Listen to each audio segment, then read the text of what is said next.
Alright, starting Prime 2 tonight. Let's see how far I get before I get tired again. I think I'll turn the game capture up a bit more. I don't know how loud Prime 2 is going to be, but I don't think it'll be as loud as the METROID Prime fight. Man, how many times have I said Prime tonight? I have not played this one nearly as much as the first game or the third one. I don't know if this is like a controversial thing to say, but this is my least favorite one in the trilogy.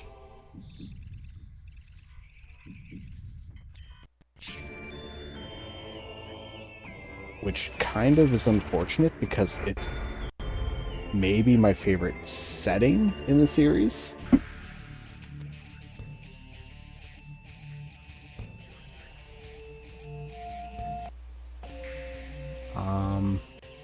Do I want to turn the brightness on this back down a bit? I think I will slightly, because some of the black looks pretty gray on the capture.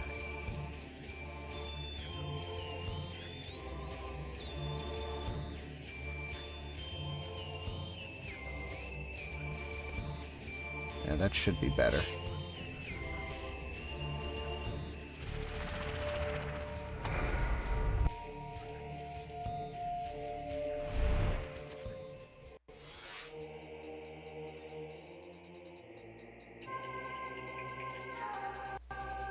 Oh. What is this menu? Okay, just like with Prime 1, I have never played Prime 2 on GameCube. What is this? This is ridiculous. I kind of like it, but I think it's a bit silly. But in like a good way.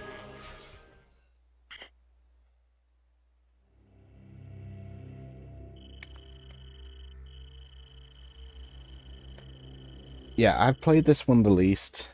I remember a lot of the nothing in this game. Actually, I don't remember anything other than like the bare basics. I remember like location names, some of the major upgrades and where you get them and when.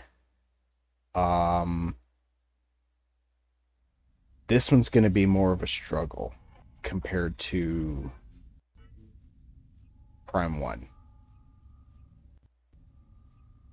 And I think I'm going to miss a lot going through it.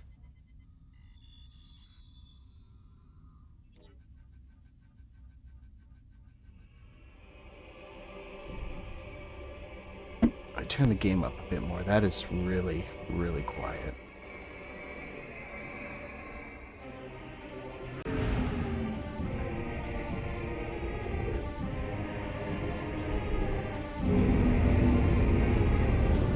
Oh, now might be too much.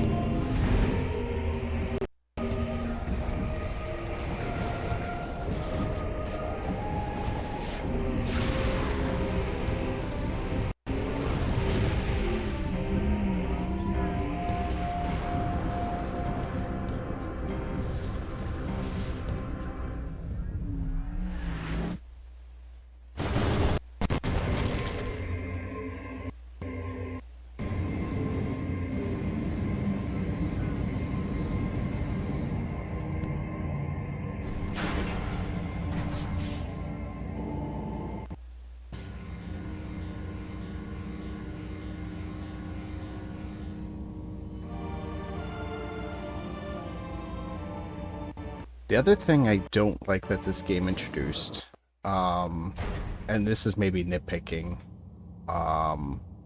something at the end, but I don't like the anime-ish version of Samus that they made, like with the yellow blonde hair and the cartoony face. I think that I don't know why I'm bothering with the map at the moment, because I'm pretty sure I'm getting railroaded into one path. I'm just kind of curious. Yeah, no, I'm not going that way.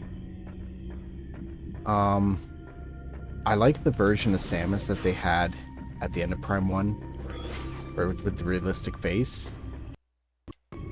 I honestly think that introducing the Zero Suit version of her that we got at the end of this one was a downgrade. And the series has kind of been using that downgrade since.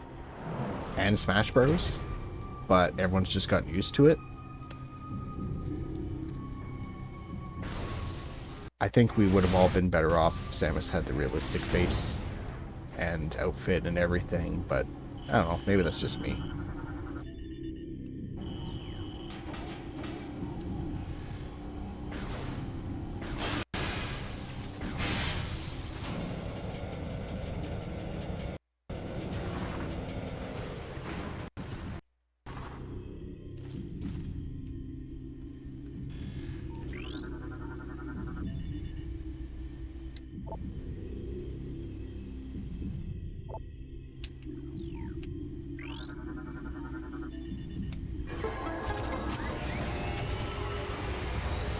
I will say, in terms of lighting, this is already going better for me than Prime 1 did. This is a lot lighter.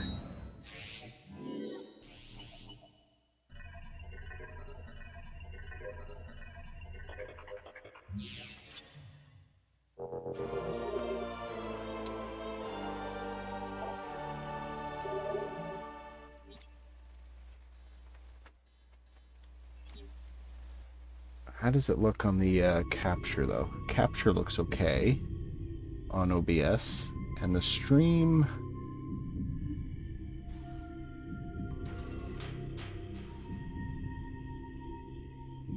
My stream live feed is 100% not live. That is very far behind. Oh my god. Oh, jeez. What kind of delay is that? Anyway, enough of that.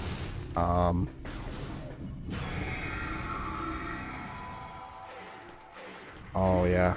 I honestly really do love the, like, horror kind of vibe with this. The doubling down on the alien aesthetic that Metroid is inspired from.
Oops, I thought I was still going to get involved before the cutscene.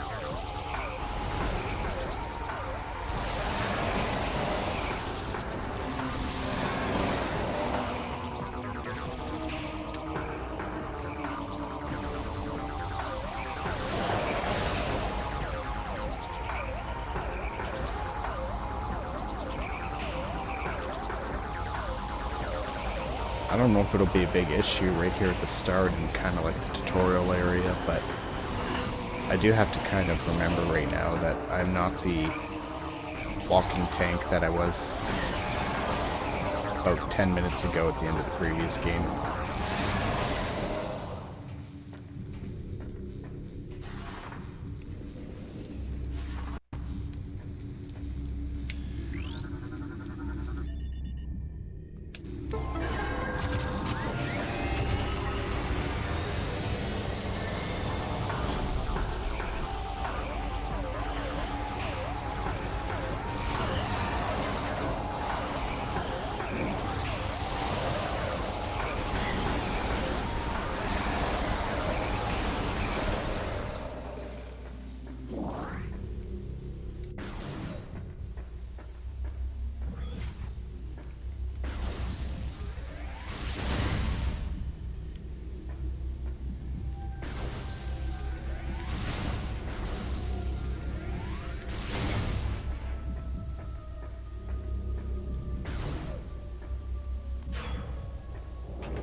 I absolutely do love Dark Samus' design. It is so friggin' cool. I wish they kept the Prime 2 design through Prime 3. I think the Prime 2 one was better. I don't remember which one Smash Bros. Uses, though. I do remember the Smash Bros. Design was pretty cool, whatever they ended up deciding. It may have been like some kind of cross between the two versions. I don't remember for sure. I know that's what they did with Snake. It's like a younger version of Snake where he's kind of like some kind of cross between Big Boss and Solid Snake, I think.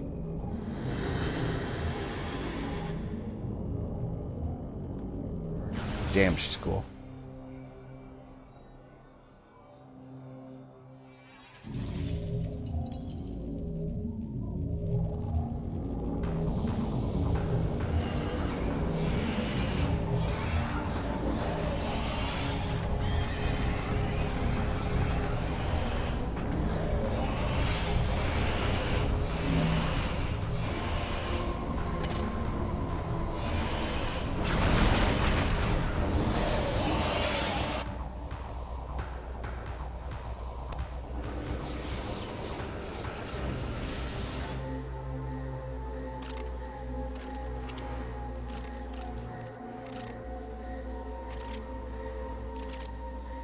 Regardless of the direction they go in Prime 4, one thing I do hope that they move away from is Samus arbitrarily losing everything at the start.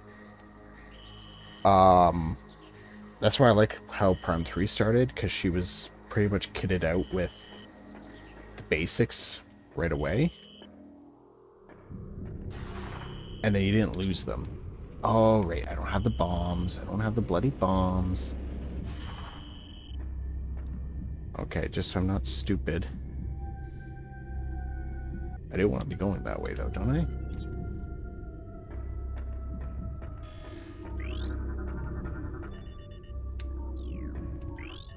Gate malfunction, units offline. I don't go back, do I?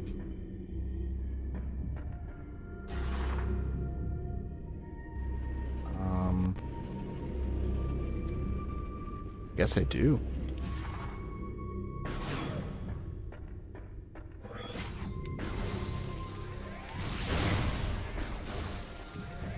No, this doesn't feel like it makes much sense.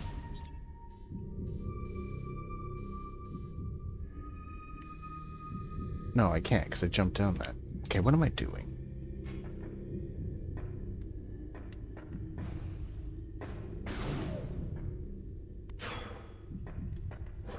I just started the game and I'm already ain't turned around.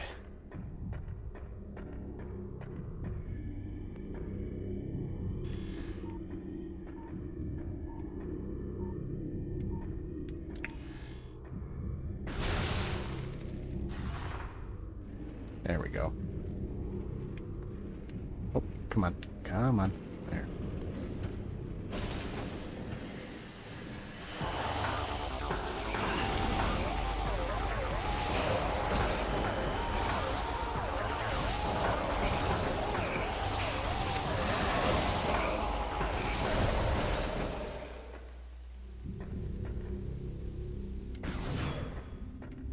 I just think Samus losing all of her stuff again would be verging on kind of silly at this point. Like, give me another story reason to have to gather stuff. 2 games in a row? Sure, it's fine. Dark Samus was a cool way to lose everything. Prime 3, kitted out with stuff, I'm good with that. Prime 4, if she goes back to losing her gear, I mean, it is what it is. It's a staple of the series, but it does not mean that I like it or think that it makes much sense to do at that point.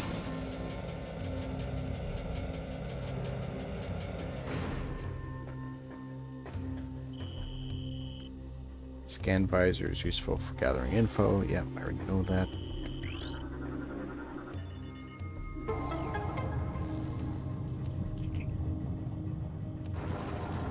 So I don't remember much, but I do believe this is going to railroad me into the story sections, so I probably won't be missing almost anything in terms of goodies. Oh, and I will be keeping the hint system on for this game, just to kind of streamline the playthrough a little bit. Save state. Oh, I missed the save station. I'm not gonna go get that now.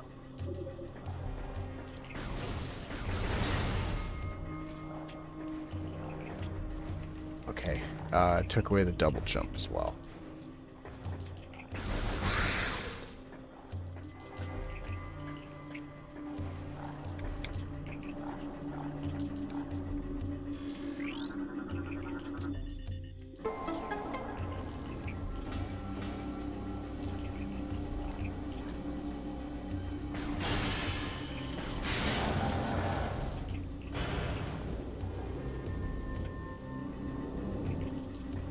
Let me just double check. Did I change the stream title to say Prime or Prime 2? Prime 2. Okay.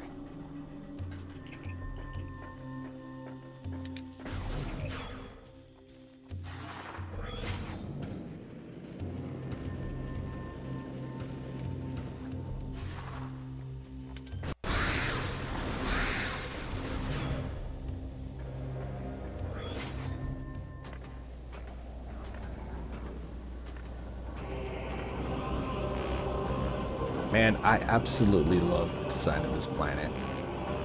The areas are so cool. Everything is so neat. It's so alien-like. Talon 4 is a cool planet, but I also kind of just feel like it's, I don't know, a little Earth-like.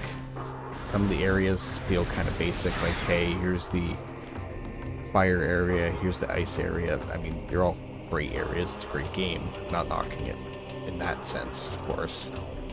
I just think in terms of like alien-like vibes, this is a huge step up.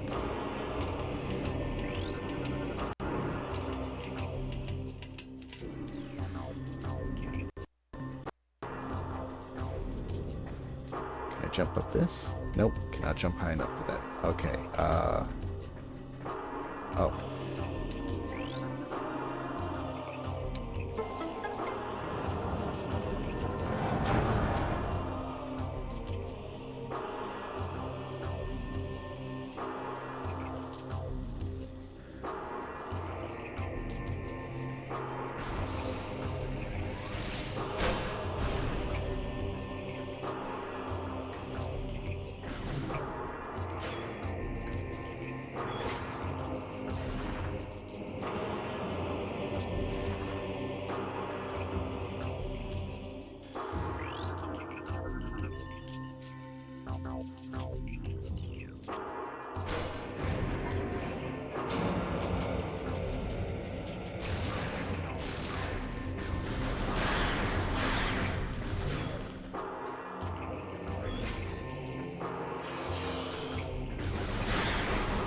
Pretty sure when it comes to dealing with the Federation stuff in this game, it's only through the tutorial. Then after that, everything is Luminoth based. The Federation is only in this area.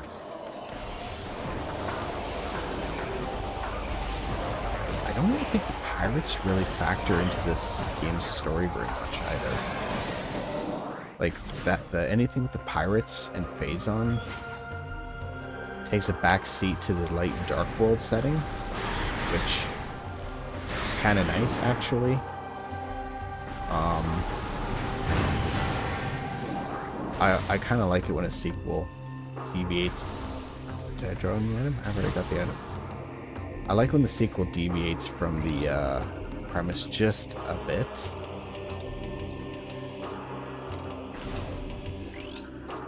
You know, just give you something fresh to work with.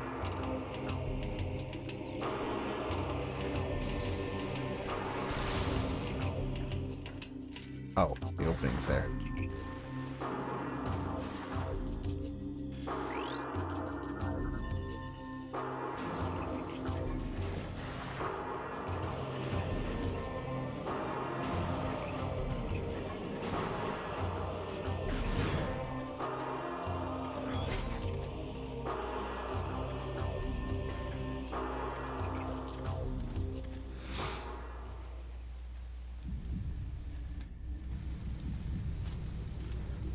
Oh man, I do love this scene too. This is cool. This gives you like just enough background to what happened here so that you know you feel like there's an actual threat on this planet.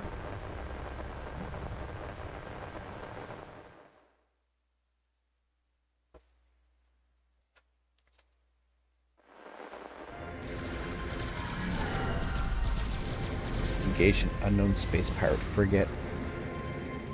Enemy frigate was crippled when it crashed on the planet. Ether. How do you pronounce that? I've always said Aether. I've heard people say Ether. We followed the pirates, but our ship was damaged by a storm as we entered Aether's atmosphere.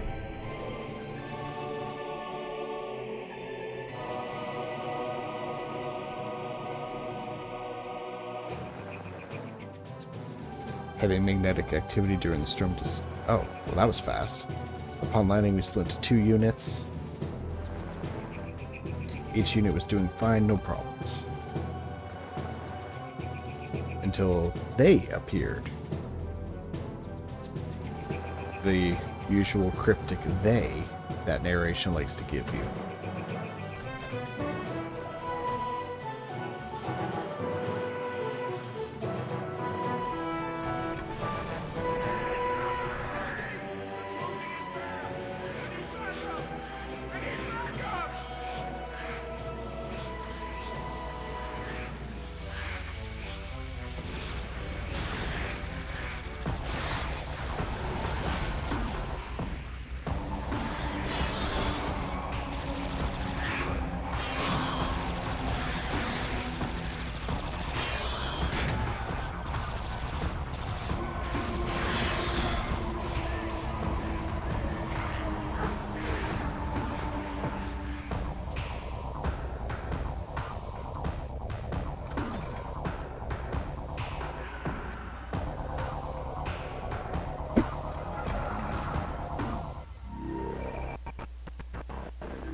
Oh yeah, there's actual different door types in this game, not just like the colored shields. I can't interact with the green stuff yet.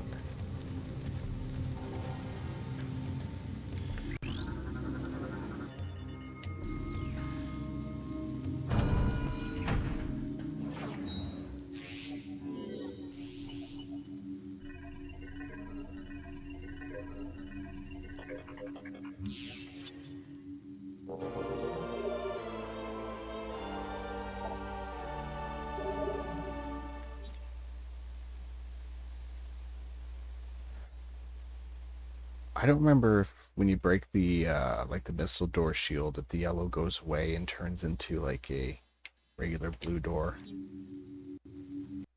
Oh, jeez. Okay. Okay, T I think it's for translation for like those walled doors that need to be interpreted.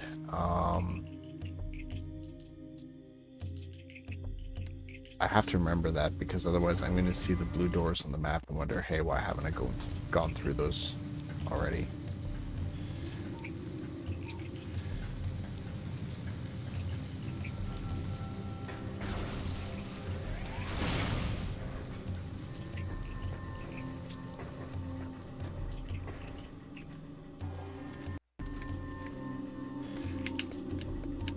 Come on, scan it.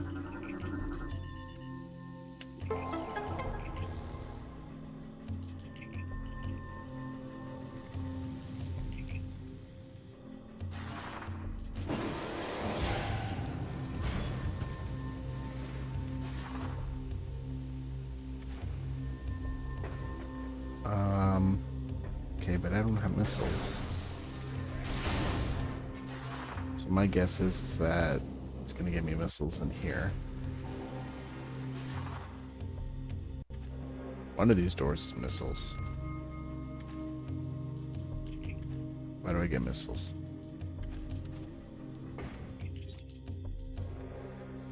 Where do I get missiles?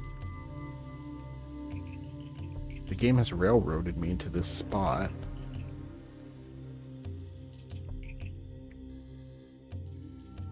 Can't open the red door.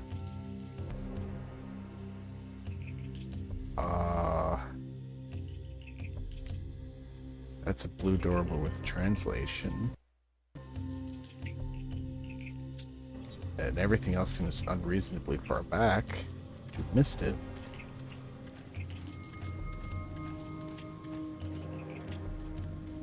Where do I get missiles? Pile of dead bodies?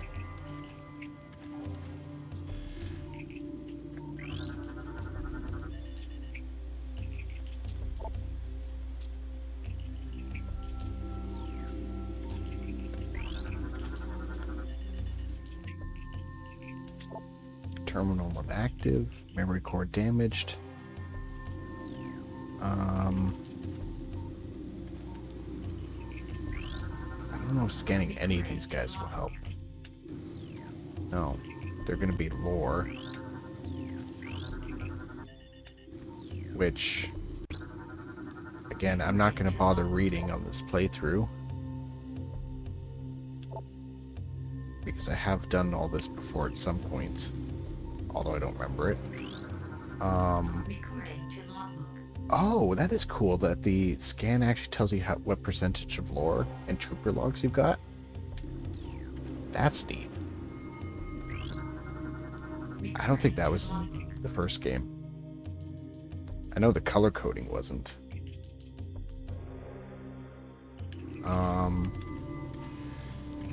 Okay, none of that helps though. There's nothing back here.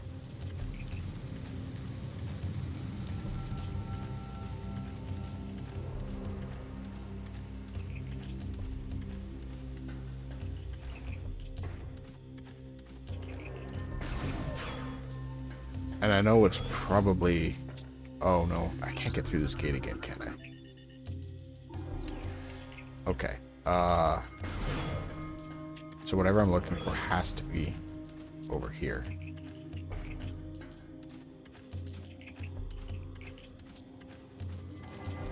I know this is probably painful to watch right now because it's probably obvious.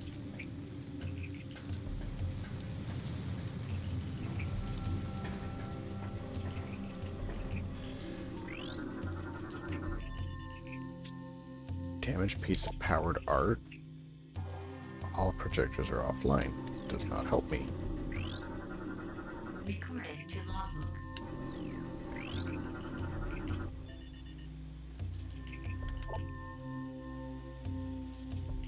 A power bomb may damage it. So the yellow is the power bomb.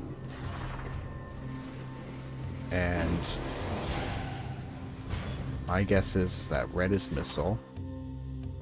I think red's always been missile, like in every Metroid game.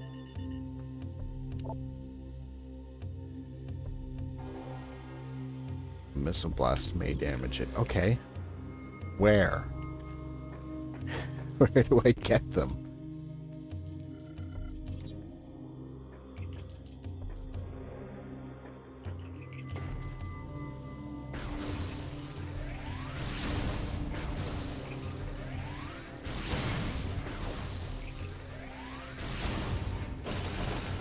Sorry guys.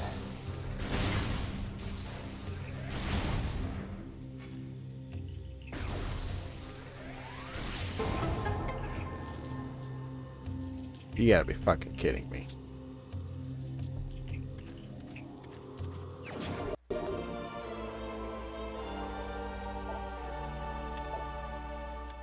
That doesn't even feel like a win at this point. Like that just feels stupid. That was there, and I'm running around wondering what to do.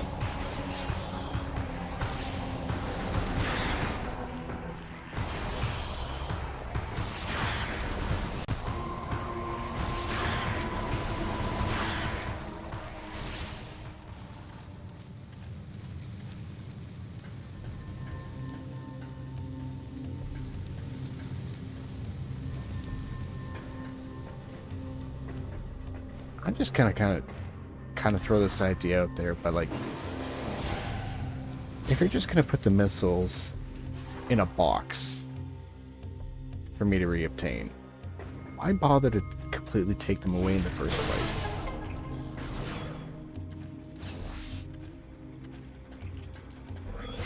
Especially when you're gonna give them right back to me in the tutorial.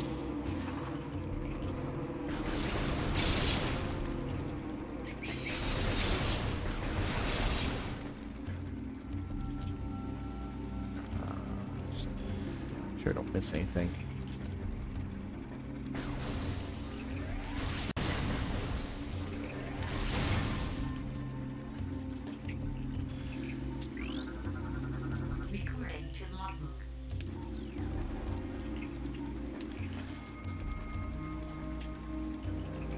Okay, I think I actually do need to turn this game up because I can't see any of the finer details. Options. There we go. And by turning this game up, I mean like turn the screen brightness up.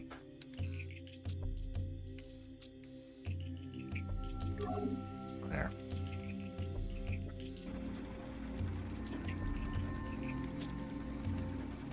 Okay, I think that's what I came down. Yep. Could I have come down that side too? Apparently, yes. Okay, how do I get out of the hole now? Oh.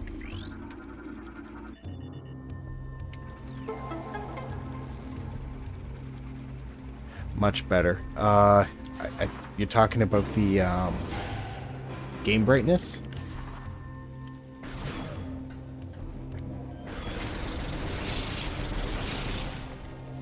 I'm gonna assume yes. Yep, okay, perfect.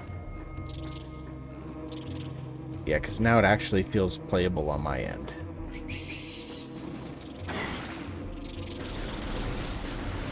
Alright, well, I didn't want to blast through all my missiles to get rid of these guys, but I'll get rid of the nests, because... Really? Really?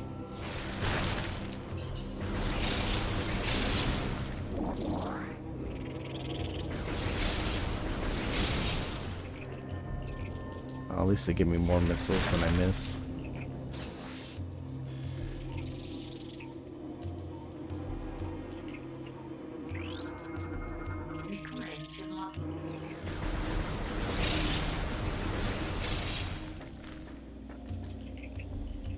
Alright, where's the last nest at? Just so I can stop them from spawning. They're way up there. Oh boy. Aiming's a bit wonky. There we go.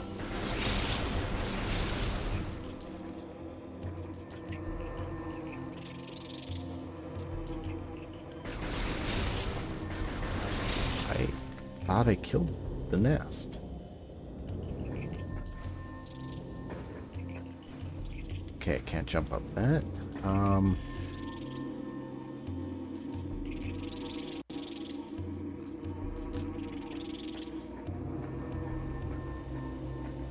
Oh, jeez. I remember nothing. I feel like I'm figuring this all out for the first time entirely again.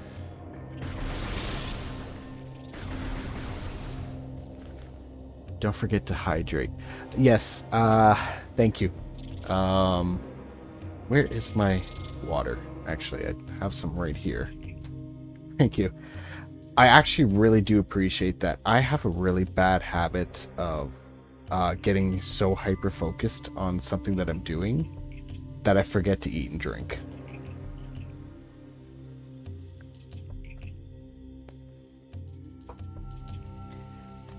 It used to be really, really bad.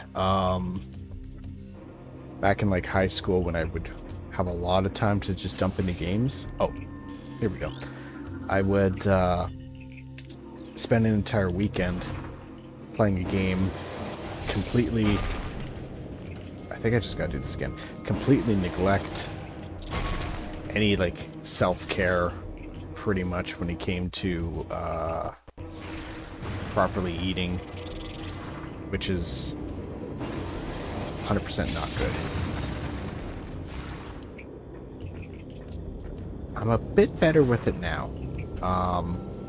Eventually, you know, you do that enough times and your idiot adolescent brain starts to learn, hey, maybe I shouldn't be friggin' stupid about this. And I should actually, you know, deal with this. Maybe that headache you have is from dehydration.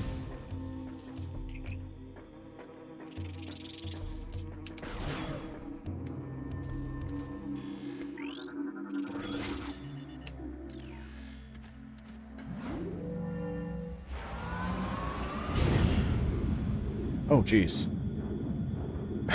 Okay, I forgot completely the elevator is like a complete blast off.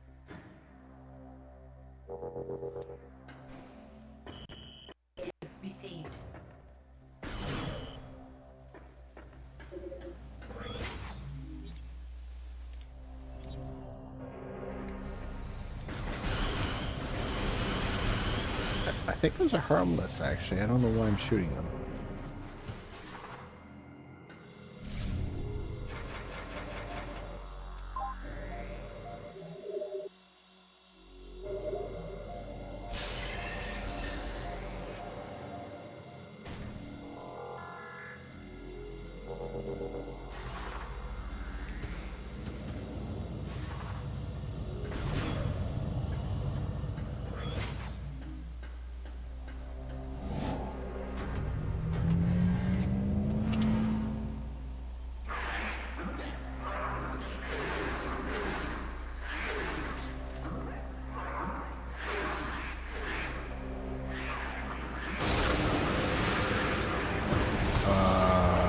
Great. Okay.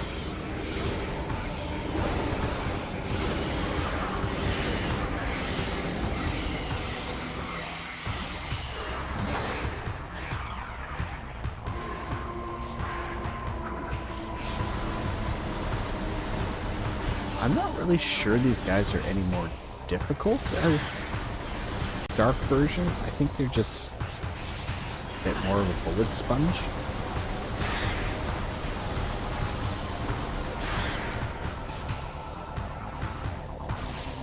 I guess they do hurt more, they do more damage, because I'm pretty sure I had full health and they hit me once, so 10 points of damage is actually a good amount of...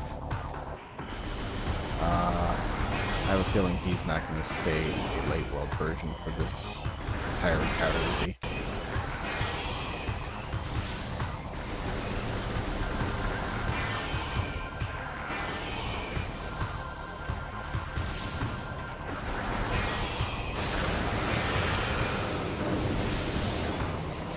I hate it when I'm right.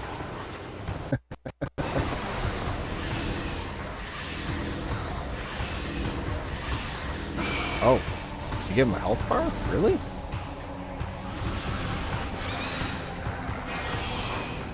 Why? Like, this isn't like the Parasite Queen in the first game. Like, this does not really give off boss vibes. This just seems like a... It's like a mini boss or like small time encounter.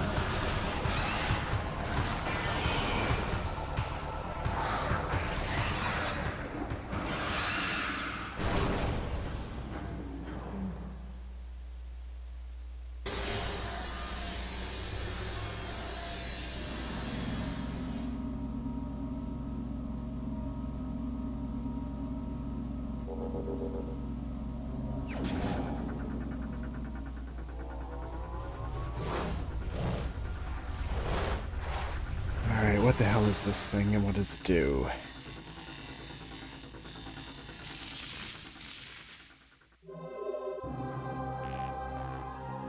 Okay, that explains nothing then. Unknown item acquired, thank you.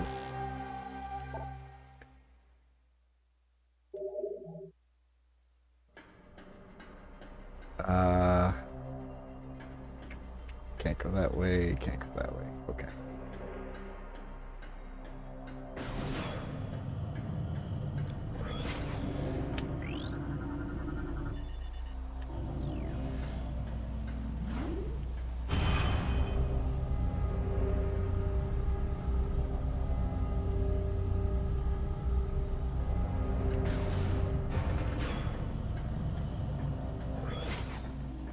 This room I do remember, if only because it's story essential.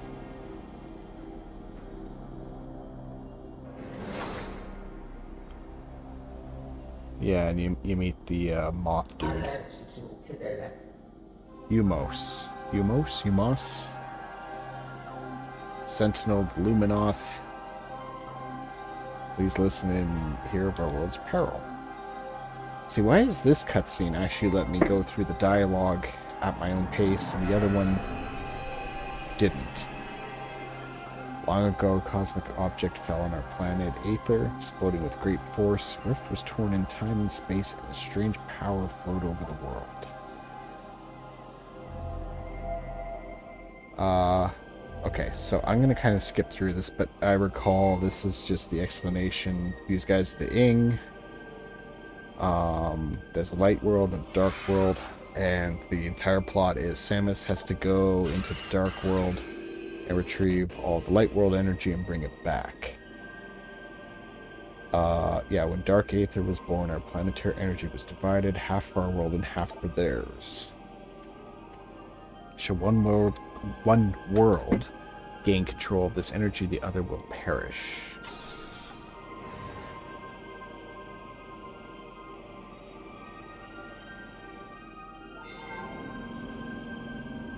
Ing stolen a device from... Oh, okay, that's what that was. Collects planetary energy. Okay, so that's just the MacGuffin for why Sam has to actually be the one to do this, then.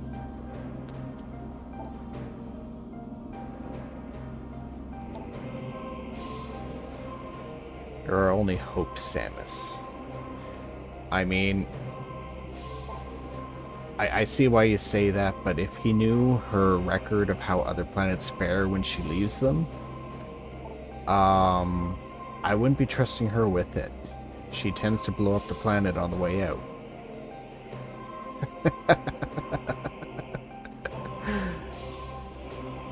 I guess she doesn't do that too often in the first-person games.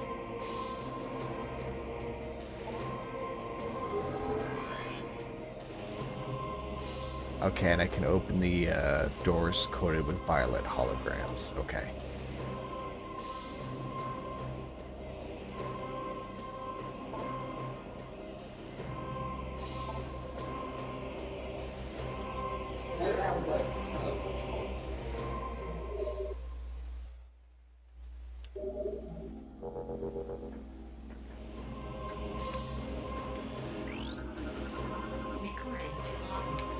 Okay, so I can get the violet lore as well.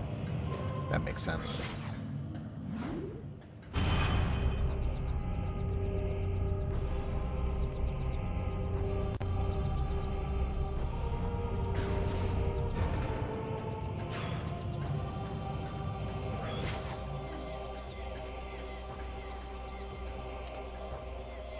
I do find it interesting that they block off any access back to the,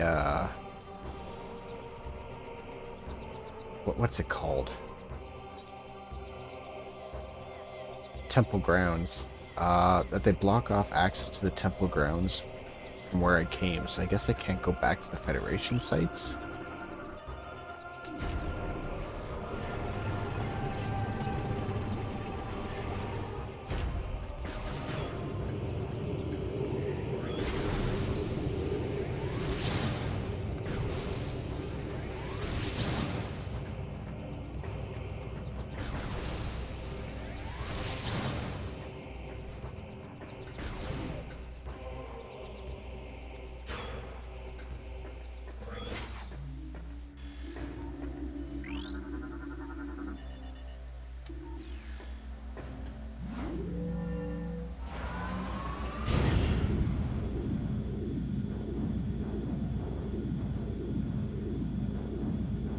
I do like the Luminoth. I think they're a cool alien species. I like the architecture style of the temple and everything, and the grounds. One thing I do remember later in the game is the Sanctuary Fortress, which was really cool. Like, it's... Oh, okay, so it does allow me back out into the Federation area, but just out a different elevator. I don't know what the logic of that is, but okay.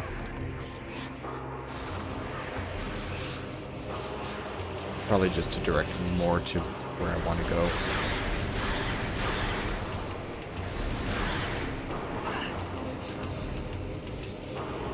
Really? The dark cloud can hit me?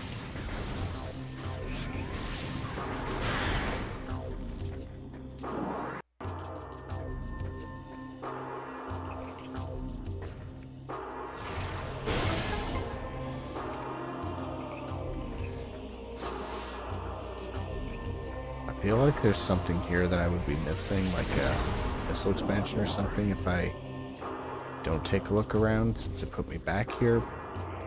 Can't jump on the crate, right? There probably is? Oh, there's one up there. I don't think I could get that.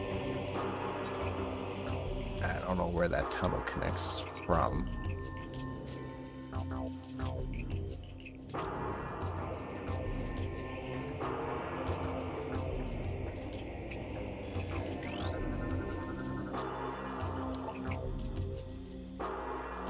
Power beam can't energize the statue. Seek an alternate energy source.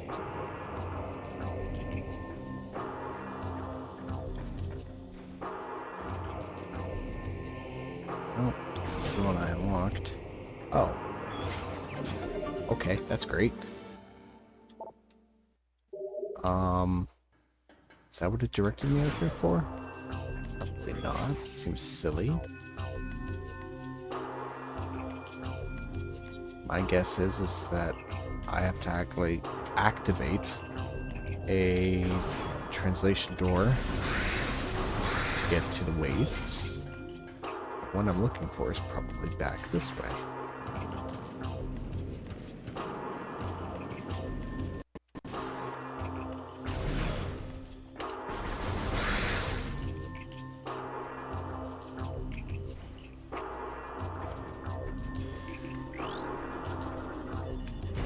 And it is.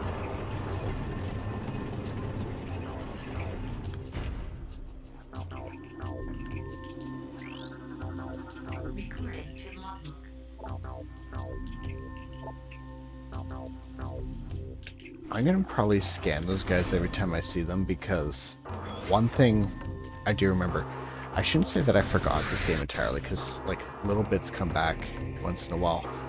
I know that the end, I'm gonna call it artifact quest for this game, involves a bunch of dead Luminoth.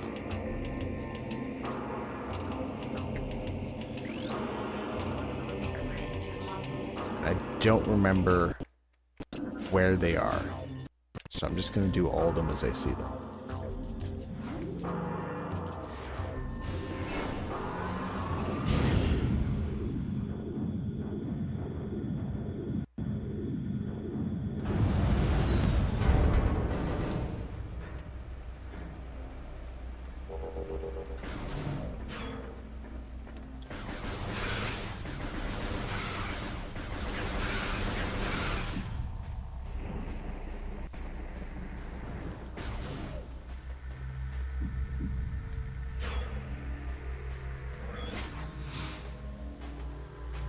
The wastes are a cool area. I think there was some kind of lore reason why it's a desert.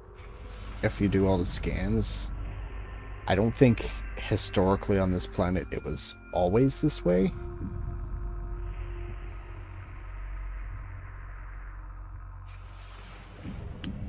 Don't quote me on that. I could be wrong. Can I jump this? Nope.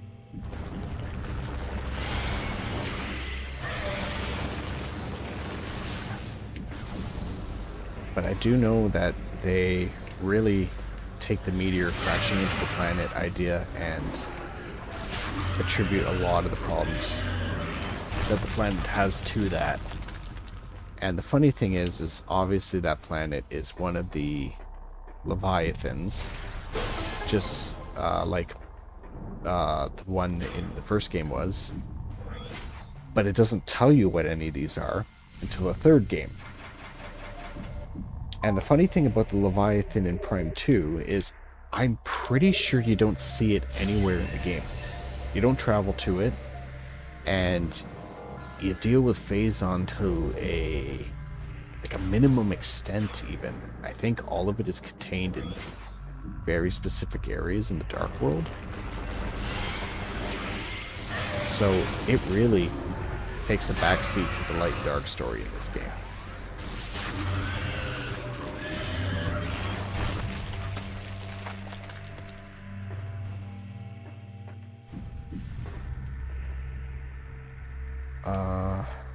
What's that way?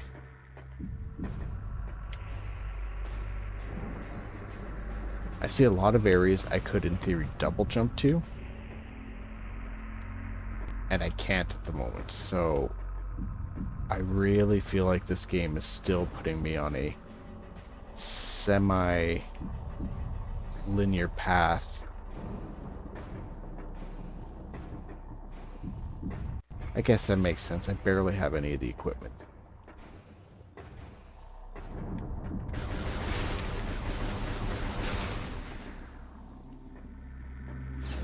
Yeah, sure. I needed one missile. I'm not gonna bother scanning. I know I need to missile it.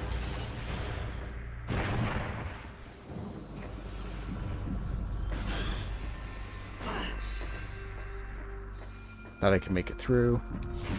And didn't. I'm gonna assume I can't scan the purple ones. Or sorry, the not purple. What is that? Orange. Orange ones.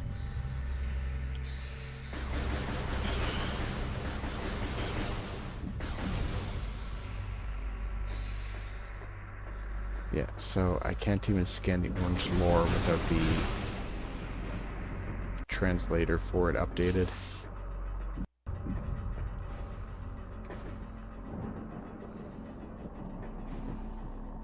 Do these hurt? They're spiky, but they do not hurt. Okay, thank you.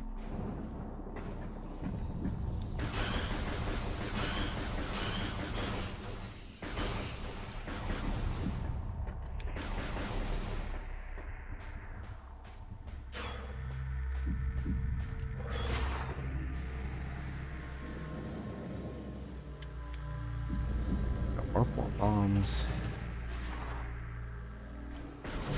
I'm so used to having the arsenal stuff that I keep trying to do things, or at least wanting to do things.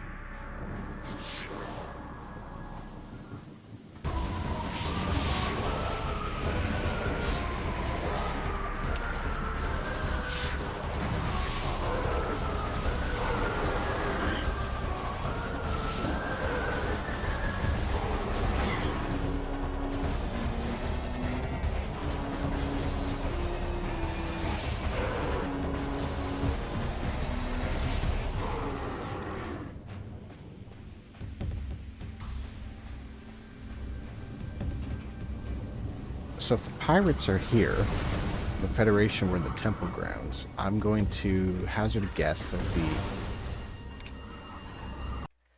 I'm going to go this way. I'm going to hazard a guess that the pirates' ship either landed or crashed here in the wastes.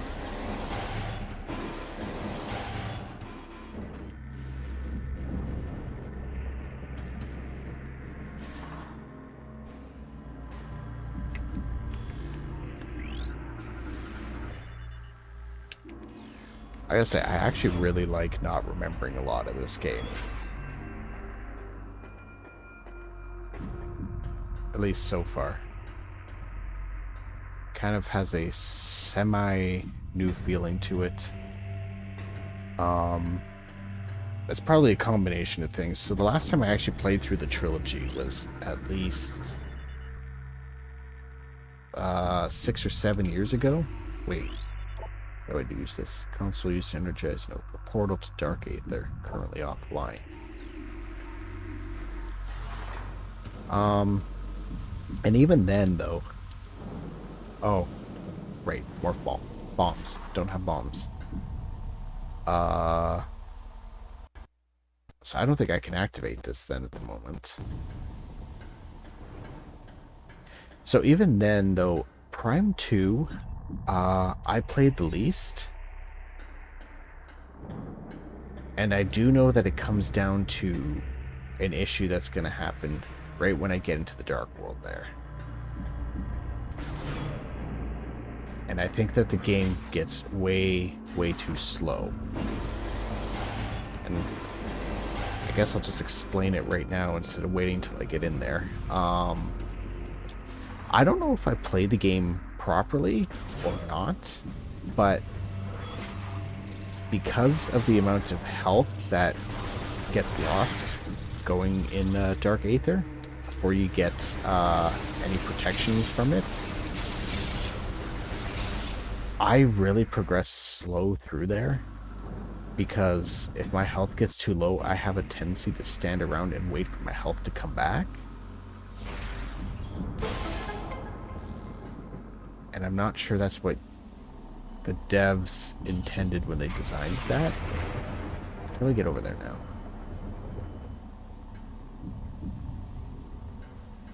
Can I make that jump? I can make that jump.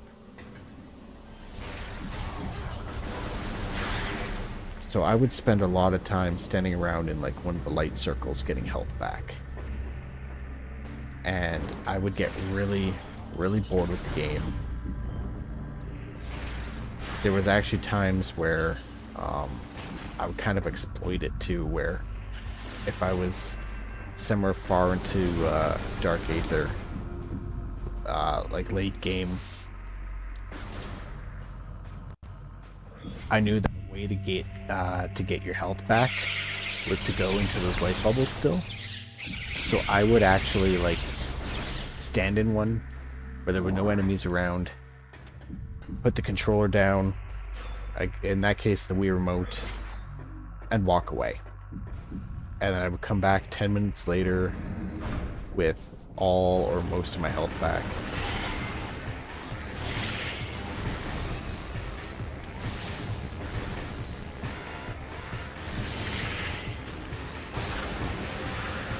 I'm gonna try not to do that on this playthrough. For my sake and for anybody watching, because that's boring as shit and I want to actually try to play properly.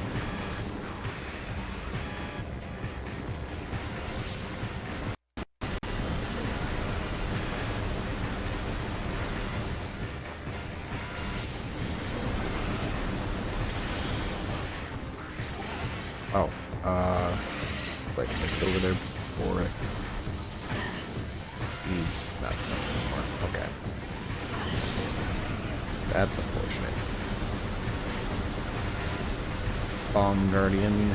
Clearly this is the dude who's going to give me my morph ball bombs back that I obviously needed to activate the portal.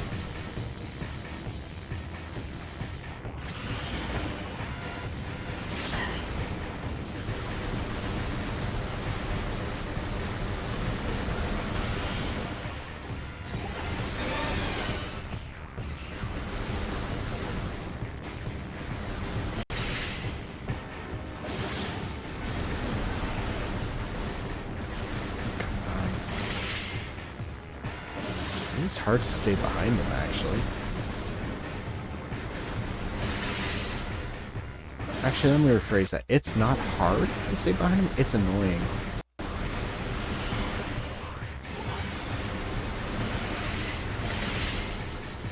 And it seems my best bet getting in front of him again and actually doing some damage is just being patient and hammering away at the regular shots rather than using a charge blast.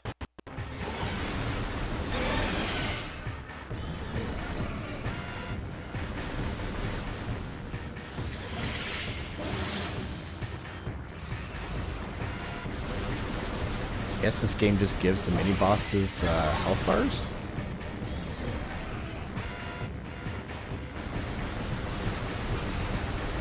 That's something I'm kind of surprised about, but at the moment I appreciate it, actually.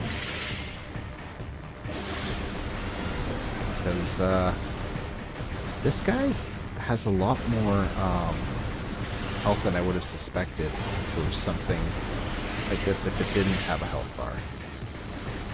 Is that worded correctly? Does that make sense? Not sure, like, I'm completely making sense at the moment. I'm trying to dodge bombs, and my brain only does one thing at a time very well. Actually, it doesn't even do that sometimes. It does one thing at a time averagely well.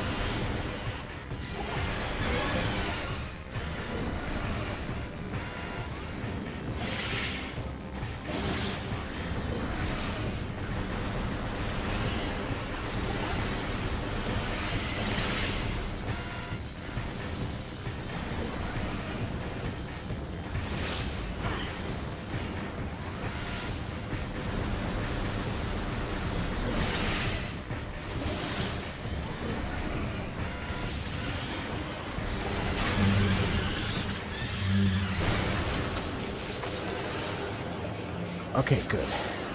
Give me the bombs, please.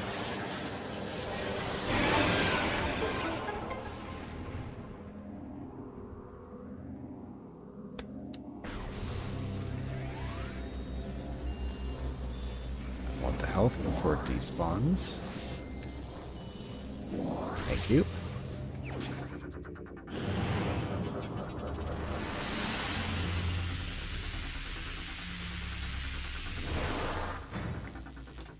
You know, I actually do feel like Prime 2 is a bit Zelda-like with the way it's laid out. Prime 1, everything was kind of spread out. There was a lot of backtracking through everything. There was a whole planet to explore, and you were constantly going back and forth over the surface of it. But Prime 2, and I'm going to kind of open the map to make a point about this, and I don't know if I'm going to be right or wrong about it. One thing I do know is that this is the middle of the map, and kind of like with the first game, like Magmore was the way through everything, this is kind of that, but Magmore is just like a transit system connecting stuff, whereas each of the three actual like areas you have to travel to are connected to that, and they all end in a temple. So I feel like they're almost Zelda-like in a way, where it's like you have a goal, something to go to, and then there's a final boss at the end of it waiting for you. So each area is almost like a dungeon, because there's these kind of temple things at the end of them waiting for you. I don't know, it's probably not a perfect analogy, and I'm probably like really oversimplifying Zelda games.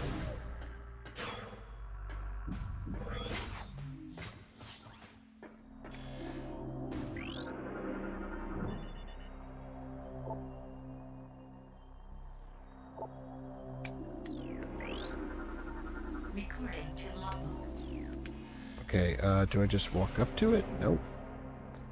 How do I use this?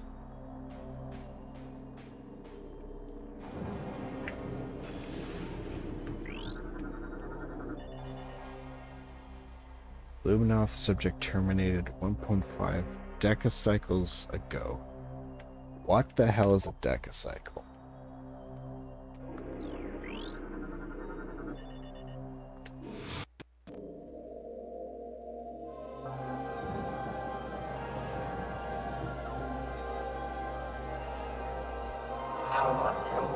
Sentinel of the Aegon Temple. This message survives my death as guidance to the one who would fight the ink. Oh, I guess that's me this time. Portal to dark aether lies nearby. With it, you can travel to this land's shadow. You must locate a dark temple, twisted mockery of the sacred place. Inside, we'll find the energy controller you seek.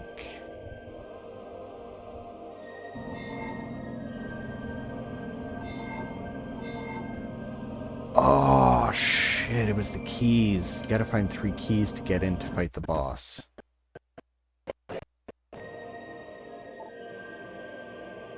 Now I remember. each one of these had those. And then there's the light rods with the crystal on it that give you safe areas to travel through. Okay, but I can access the amber holograms. Guaranteed I'm not going to remember the amber, and I'm probably just going to start coloring them orange.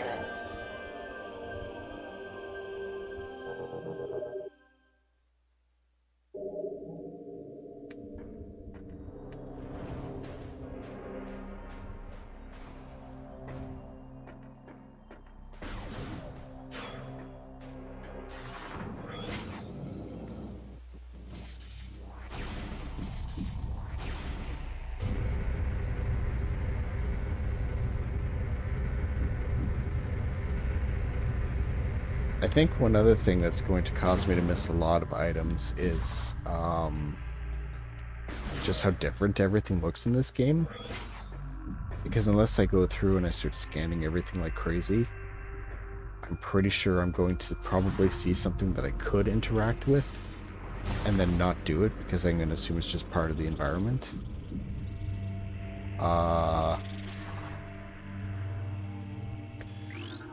There's no ice beam in this game. Oh, light and dark beams, right? That's what this game has.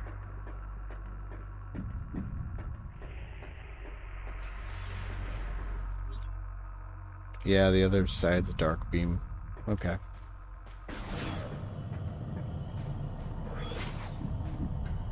I have neither.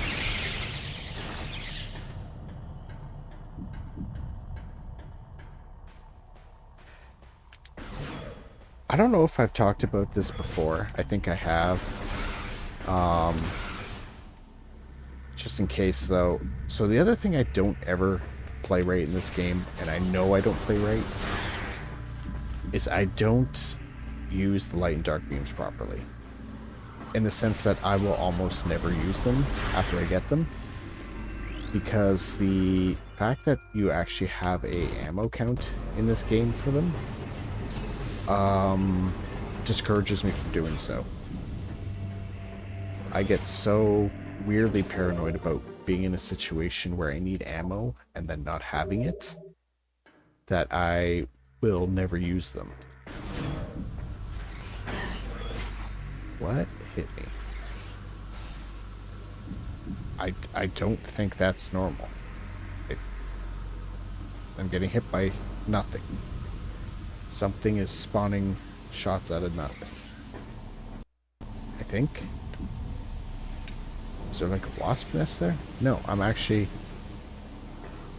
getting shot by nothing. That is weird. Unless there's something invisible there I'm missing. No double jump. What was the way back to the portal chamber?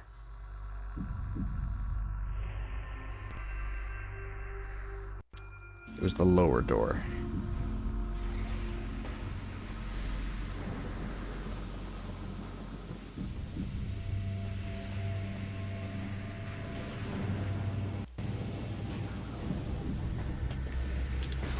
Hey, Susie Storm. Welcome in. Thanks for joining.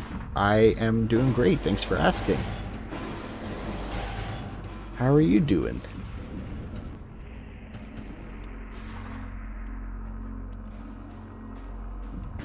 Just to kind of fill you in on what I'm doing this evening is I am hoping to be getting through the entire METROID Prime trilogy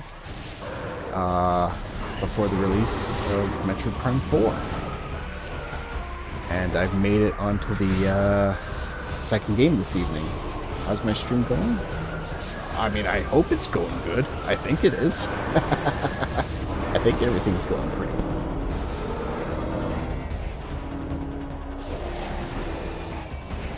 Just taking it easy, just playing games that I wanted to play, you know, not doing anything too crazy.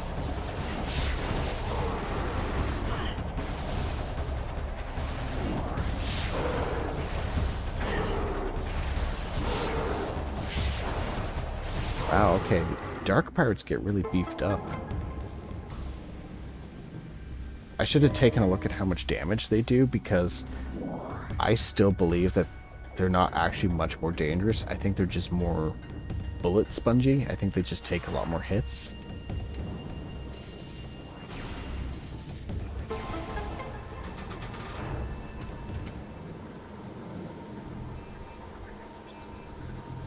Do I play any other games, or is this main game for stream? Okay, it is for now. If only just because I'm trying to get through the trilogy of Prime games. But I plan on playing a lot more on here. I'm completely new to streaming, so I guess you could also kind of say, hey, this is really the only thing you played at the moment. Or the only thing I played at the moment. Sorry, I'm getting tired.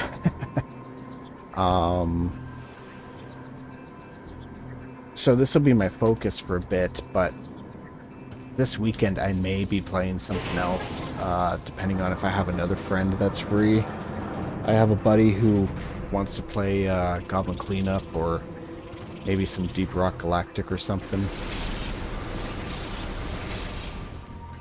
But this is my priority for the moment, if only just because it's kind of on a time crunch. I started this a lot later than I meant to. Do I stream daily? I wish. I wish I had the time to just show up and stream, but unfortunately, no. I've got a very busy schedule, so that's why I will almost never post one, because I have no idea when I will be free. A lot of the time, if I just have a free evening and I'm like, well, I feel like playing a game, I'll throw it on stream. That's what I'll do. At the moment, I'm going for a master's degree.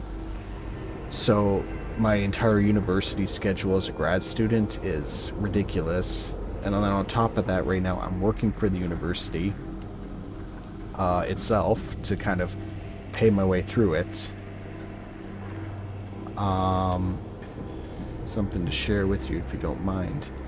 Well, I mean, of course, that obviously depends what it is.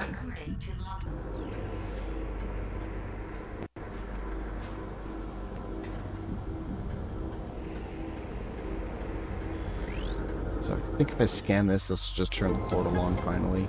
Yep.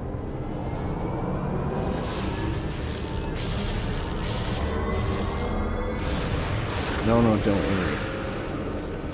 Well, you know, when people say don't worry, that's usually when people are supposed to worry. Right?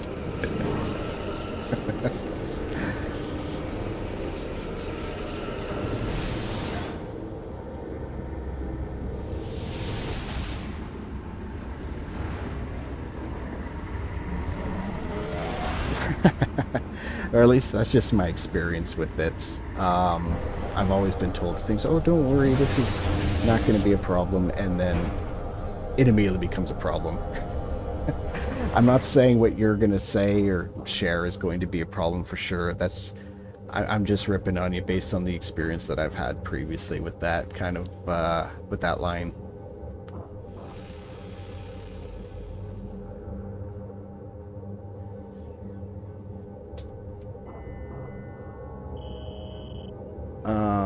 No, okay, so this is actually the part of the game I really don't like, because the health gets drained so quickly and then it comes back so slowly in these light bubbles.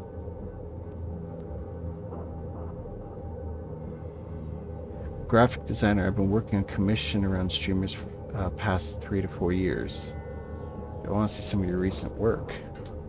I mean, I'm always up to see what artists are working on.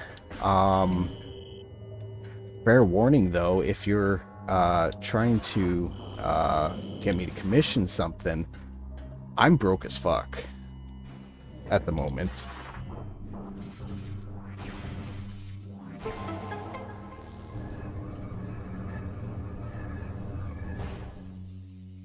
You think so, Ratio Gazer? You know, you may be right.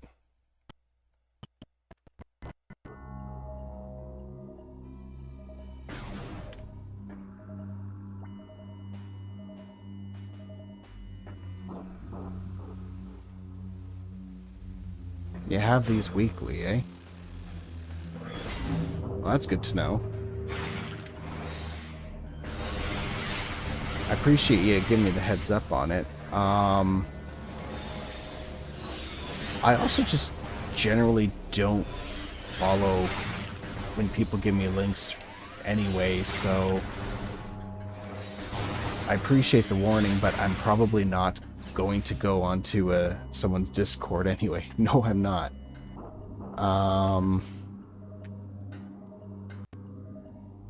See, here's the thing, like, I'm being warned otherwise right now. Regardless, though, I probably... Look, I'm going to be honest. I wouldn't be commissioning anything anyway. I'm broke as shit, and I'm sure you're probably a good artist, but I'm not going to be joining anyone else's Discord at the moment.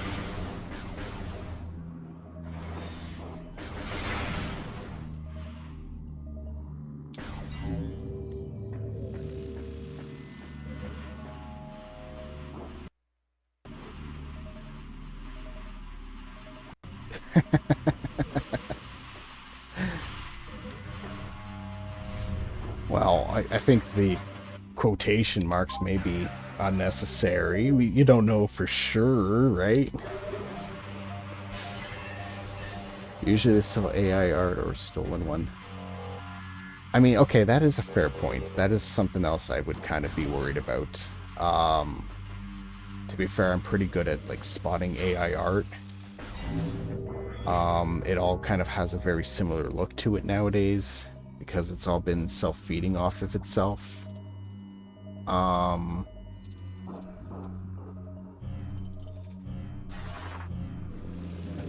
Kind of off topic, but is it kind of weird to say, like, I almost somewhat miss the early days of AI art when it was jank as hell, if only because it kind of had a weird, like, off-kilter quality to it. Like, it wasn't good at all, but it was definitely, well, first of all, not at risk of, like, impacting any artists, because it looked like shit.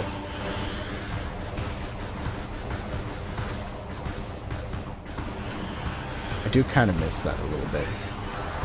Charm to it? Yeah, like, it had, like, a janky... it had, like, a janky kind of charm to it that it is lost when they took it too seriously. Or are you quoting me with it?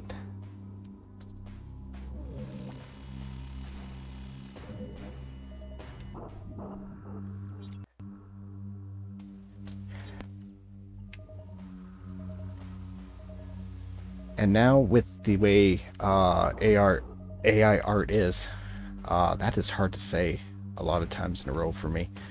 Can I not kill that?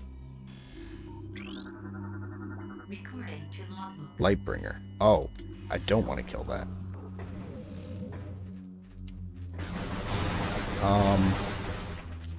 Obviously, like, I'm opposed to AI art. I don't like it. I want to support actual artists. I dislike that the art is being stolen to train these systems and everything. It creates a small issue for me because my band, back in, like, 2021 or 2022, we were trying to work on an album.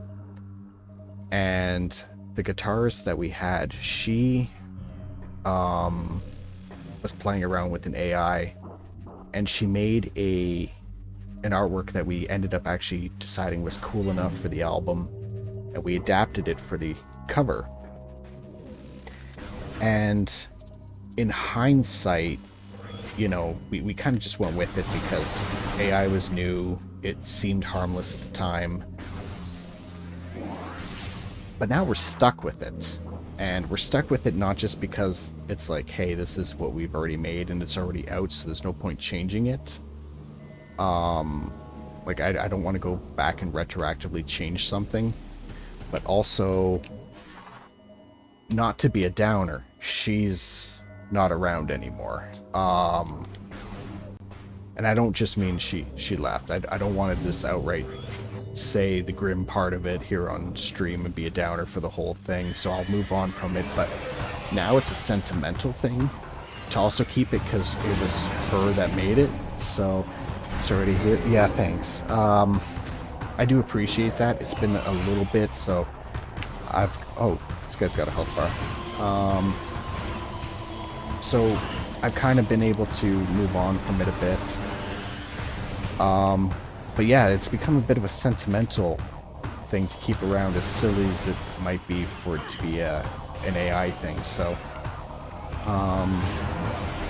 maybe that's just why I kind of miss the early days of AI training and the charm, or at least I feel like there was a charm to it.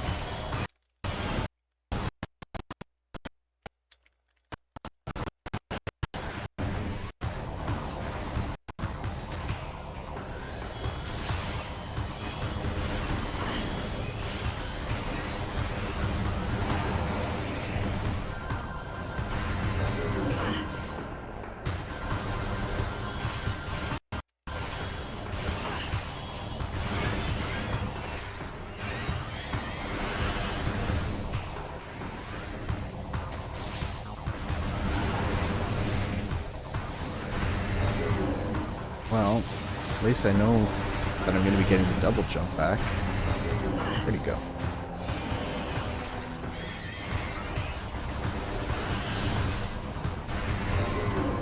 This guy's annoying.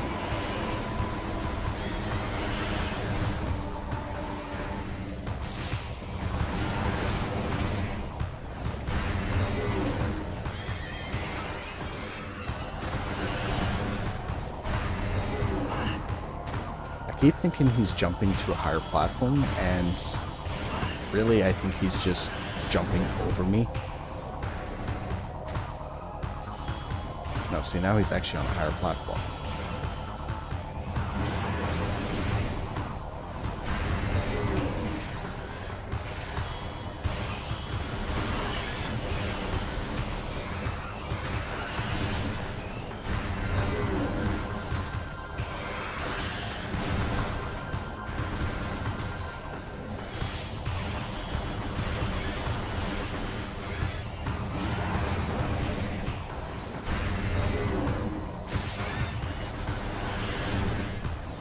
I also kind of feel like if AI never moved on from those early days of it, people wouldn't have the same issues they have with it now.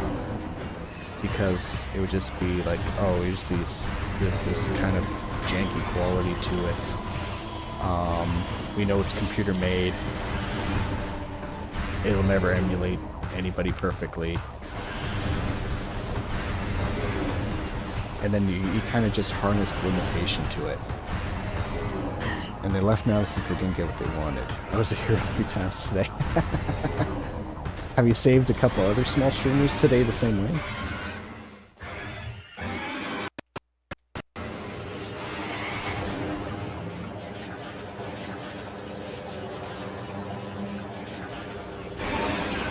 Yep, okay.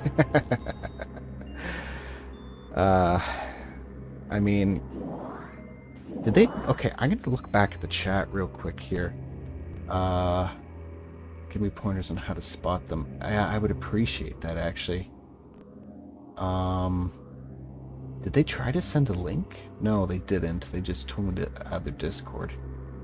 See, if they were to try to send a link, that would have been really obvious for me. Especially because I think I have in my rules not to post links.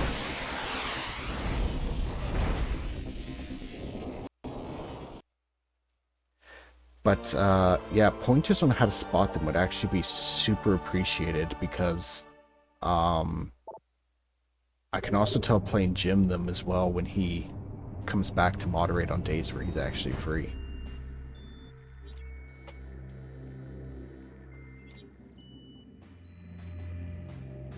I got 2 ways I can go here, I think. Oh, no, wait. Oh, that just goes back. Never mind. Oh no, there is a red door. They almost always have a female nickname. They always ask how the game is you're playing, even though they never played it. So if you suspect one, ask them about a part of the game. Like, for example, how did you find the first boss fight? Oh, okay. That's fair. That's a good, that's actually a good idea.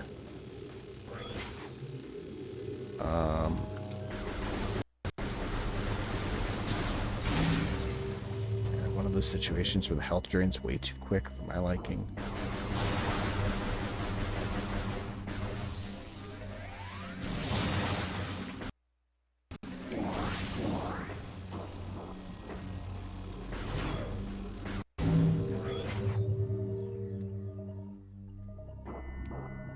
I know these disappear on me, so just give me 1 second. And I will get to a safer spot so I can read your messages. Because I really want to. Those are going to be really helpful. Alright, this seems... I'll go to the portal. And this should be safe enough.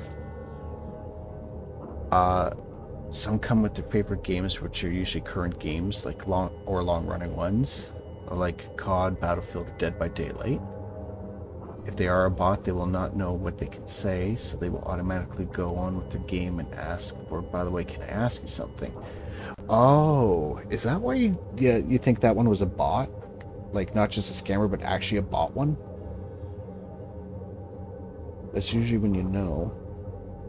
Some also insta-follow and then type. Well, I didn't get a follow off that one. Especially early on in the stream. I sometimes have them just when I start insta-follow and say, nice stream. Okay, yeah, that's a dead giveaway. Yeah, you're probably still on your starting soon screen or something, and they're like, hey, nice stream, how's it going? If you write scam, you usually get directly quoted or added at. Ah, just like you did. Wait, did you? Let me just go up double check. I think you did.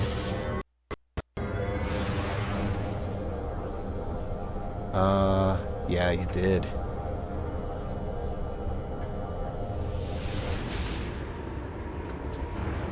Wow, okay. Good spotting. Very good spotting. Thank you. Yeah, I'm gonna be honest, like, I'm new enough with this that, when, I was playing Goblin Cleanup with Jim, a couple weekends ago. Or was it last weekend? It doesn't matter. After my stream, I got somebody who followed, and they posted, something like good stream, and then there were 3 asterisks, and then at, and then a bunch of random characters. And I was like, that is weird. Nobody would post that. That is clearly a bot. But we were still sitting there, like, wondering why would a bot be trying to do that? And the only conclusion I could come to is that the bot incorrectly posted a link. Yeah, it's a blocked link. So, is that the bot screwing up, or was that my auto mod filtering that out? Just asking, because I have never seen something like that before, of course. Made it so only the person putting in the link can see it. Oh, maybe. I thought I had set it so that only mods and the streamer could put a link. Although I'm not entirely sure if mods are even still able to. It's kind of like posting links I thought was going to be a non-issue for a while, and I never bothered to pursue it because for you, I actually didn't really have anybody in my chat other than Jim. I have one other follower on here, Grim Squirrel, but to be 100% honest, that's just Jim's other account. He's got like one for gaming and then one for moderating. As an auto mod block, yes. Okay. Okay, good to know. Thank you.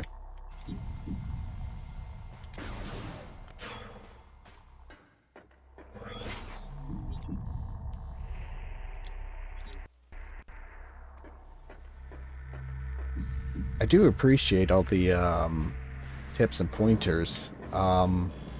Is this kind of like your thing? You go to like newer streamers and help out? Just kind of curious and with like giving people a little bit of advice?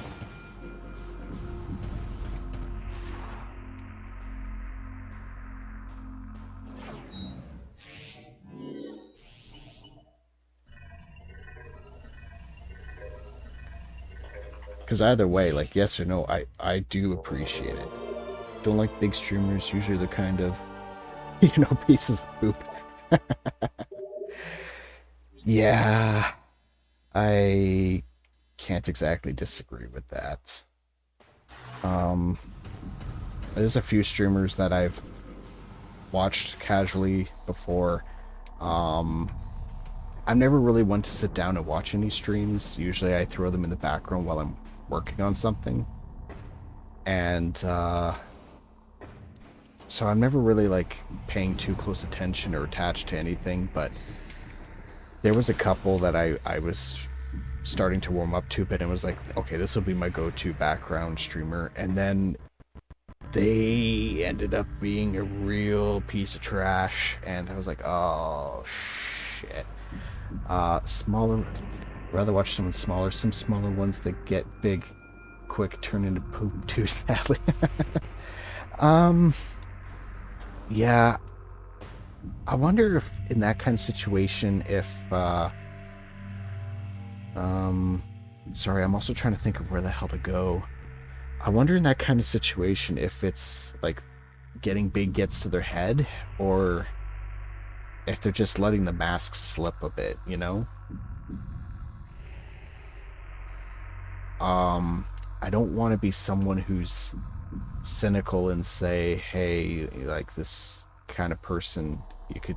okay, I'm pretty sure I have to go back to the mining station, actually.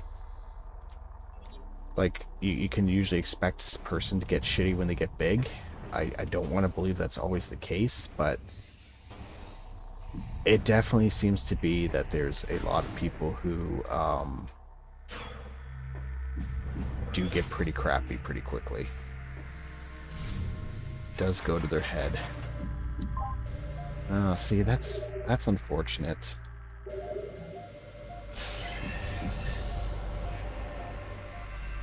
Well, if it's any consolation prize, I'm not doing this to get big at all. I'm doing this because I just want to have fun, play some games, and I'm honestly just trying to use my stream as a motivator to actually do something rather than sit around, you know? There was one that went all out and gave their all, but later on they got more scammy with bait redeems, and they went from OG hardware to modded systems with EverDrives to save money. Oh, really? Oh man, that sucks. How do I get back to there? The door right behind me. I keep getting turned around.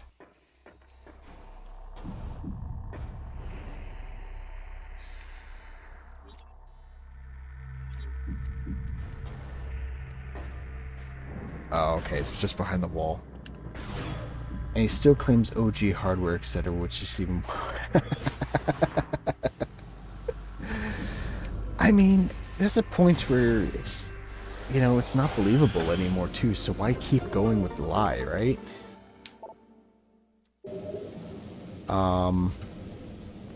The one streamer I was thinking of, and I don't want to name names and be, like, ripping on anybody on here, so I'm not going to do that, but, I will just give enough so that it's like a if you know kind of situation, but a lot of the times I will find a streamer because I will just leave things running and just see who I get rated to. And this one streamer was a VTuber, and it turns out that she had a very entertaining stream. She was fun and had a fun personality and everything. And then kind of something came out and you found out that she was kind of treating a lot of people like crap too. And you could tell like it was a whole money thing for her, and like there was no real enjoyment of the actual stream. It's like, hey, my community is my wallet.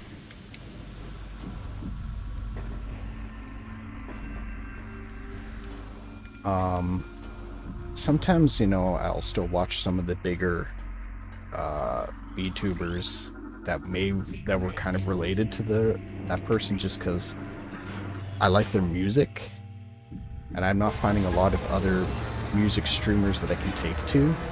But otherwise, I don't really bother with a lot of the big names, and the very few that I watch, I'd be very disappointed to find out that they were or are a bit scummy, and I'm hoping that they're not. Problem is, people on Twitch don't really care if it's OG or not, since 99% does emulate on Twitch. Yeah, I know. I know. Honestly, like, there's a certain point where I kind of also get it, but, you know, just be honest about it. So I like people that actually use what they have at their place. Just check and make sure I didn't miss something there. I mean, that's what I'm trying to do. My broke ass is using what I've got. I don't have the newest systems or anything, so that's the other reason why I'm using like GameCube games and stuff. So I think after I finish Prime, I mean, I've got a Switch, so I'll be playing Prime 2 or Prime 4, but not on Switch 2. I don't have one of those. I don't have PS4 or the newest Xbox. I just try to be completely honest with what I got, what I'm using. If that's what you're kind of referring to. Alright, where's this other pirate? Oh, there's behind me.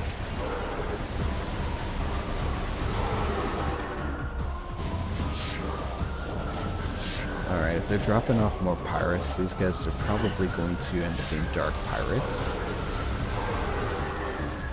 Maybe. Or it's these guys that'll be dark pirates. Okay, that was unexpected.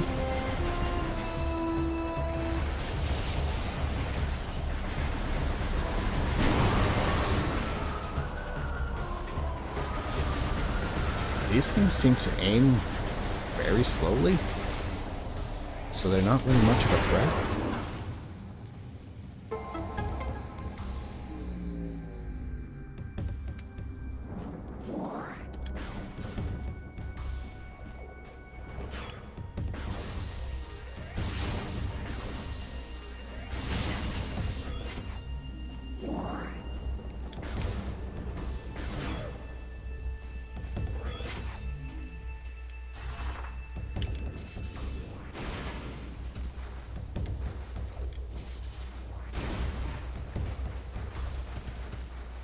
Obvious cracked grate was pretty obvious.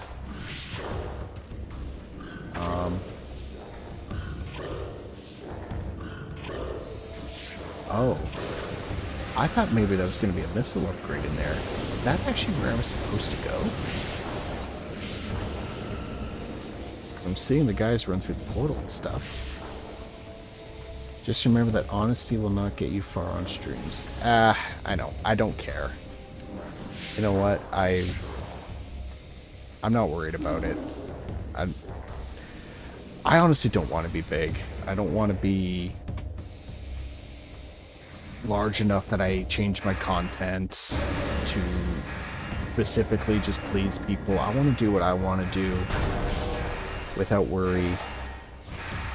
You know, I'm hoping that I can, after I build up the stream to where I'm really happy with the aesthetic and everything, that this will just be somewhere where, like, my little corner on the internet to do what I want to do.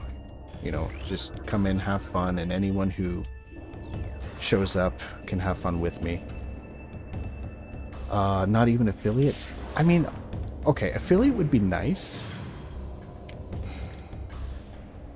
Because... okay, how do I say this without just contradicting what I said? I don't want to be big within reason. You know, I don't... It's one thing to kind of be streaming to nobody and it feels a little weird because you're talking to nobody. It doesn't look like I need much to reach affiliate. You just need 10 followers. That doesn't feel like a lot to me. That feels like something that any small streamer could, in theory, reach, maybe even just with some luck. Because I would like to get channel points, and I'd like to get just a few emotes.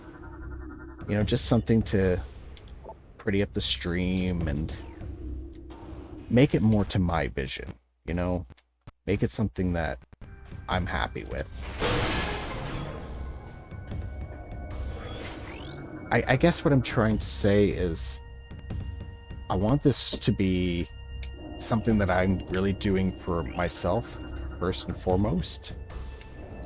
As selfish as that may sound. I do that all the time, you get used to it. It's 25 followers. Oh, is it actually? Did they reduce this from 50 to 25? And you need 3 concurrent viewers in 5 days. Yeah, that's going to be the tricky one, I think. Because that basically means you end up needing, like, loyal followers. I'm going to call it now, a little off topic. This is a room that's going to throw me off later, because this is a barrier that's not marked on the map. And I rely on that map a lot. Yeah, 3 concurrent viewers in 5 days. I don't know if I'll be getting that. Because I wouldn't actually want people to be like that diehard that they're like, hey, Sonatica's streaming, I gotta go check him out. I'd be like, no, come on, man. Like, I appreciate it, but you got something else to do, right? Rating is really a key way to do it. Connecting with people you like should get you there. You know what? That would be a nice side effect or like consequence of this, actually. Because it would be nice to make some friends in this space. As tricky as it is, because yeah, I know people, they get bigger and a lot of people can't be trusted. You know, they're in it for themselves. As we just saw, there's scammers hanging around. Is rating something that you need to be affiliate to do as well? I'm not entirely sure. I think I might have the setting off regardless at the moment.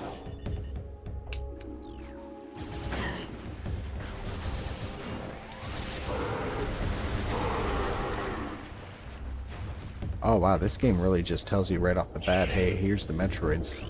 You're going to see them early.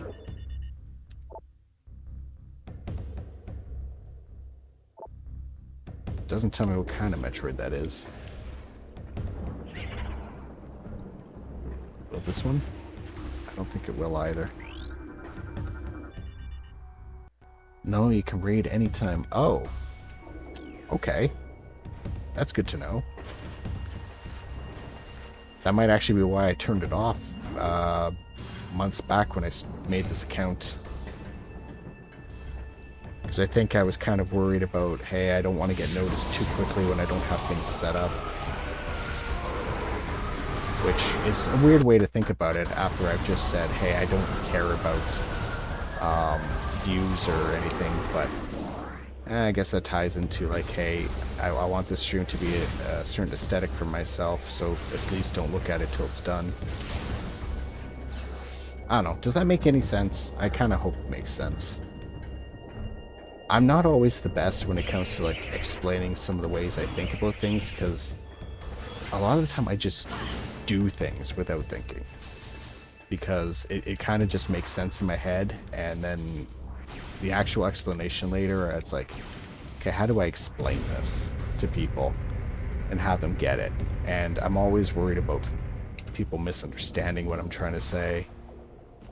I do this a lot in like real life situations and professional settings too, which I think annoys the shit out of people. Because I'm always over explaining everything. And it's usually something that's not needed to be over explained.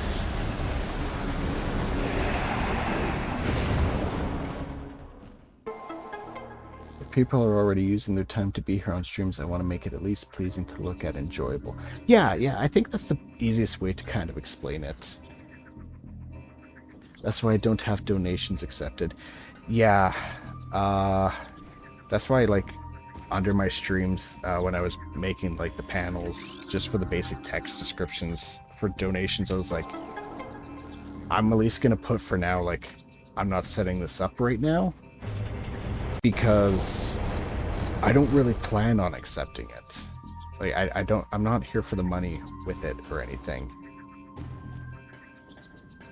Now, that's not to say the thought hasn't occurred to me at some point, because I think, you know, a lot of people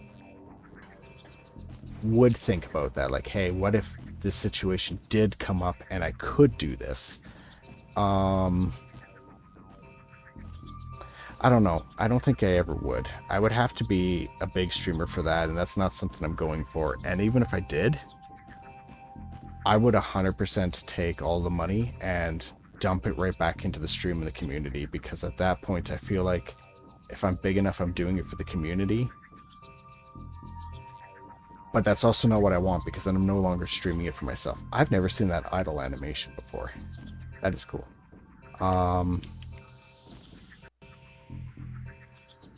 I want that health upgrade.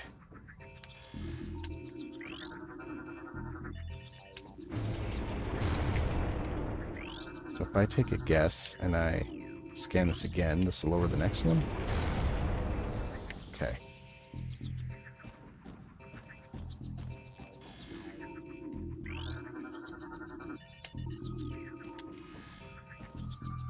Oh, I just have to drop all three. Okay. Jim at one point was joking with me saying, hey, you should set up a Throne account. I'm like, dude, why would I bother with that? First of all, I'm not even setting up the donations. I'm not in this for people to give me things. That's not what I want.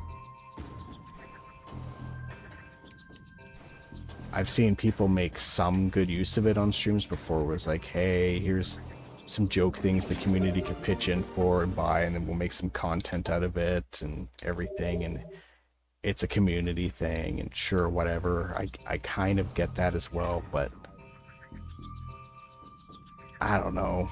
There's a certain point where it also just feels like almost too self-serving, because it's like, hey, here's my wish list of stuff, buy me things.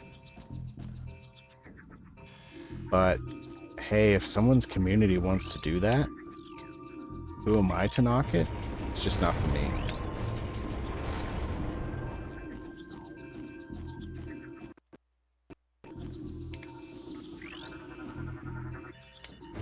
Oh no, I want those three all down to go through that door up there.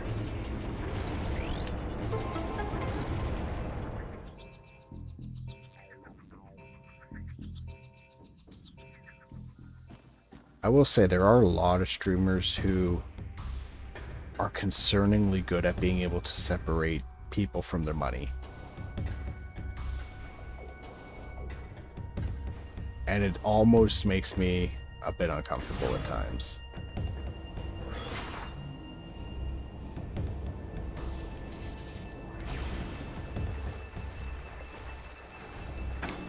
Oh, okay, that was stupid. Shouldn't have done that.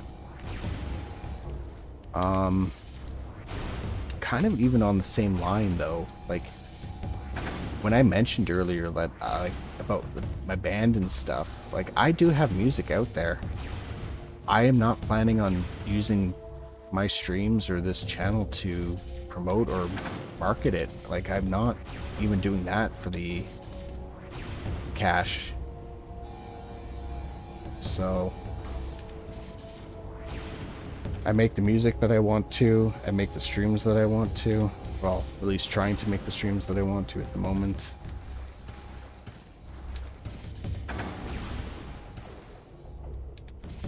I do want to do some music content one day if I can figure out how to do it. One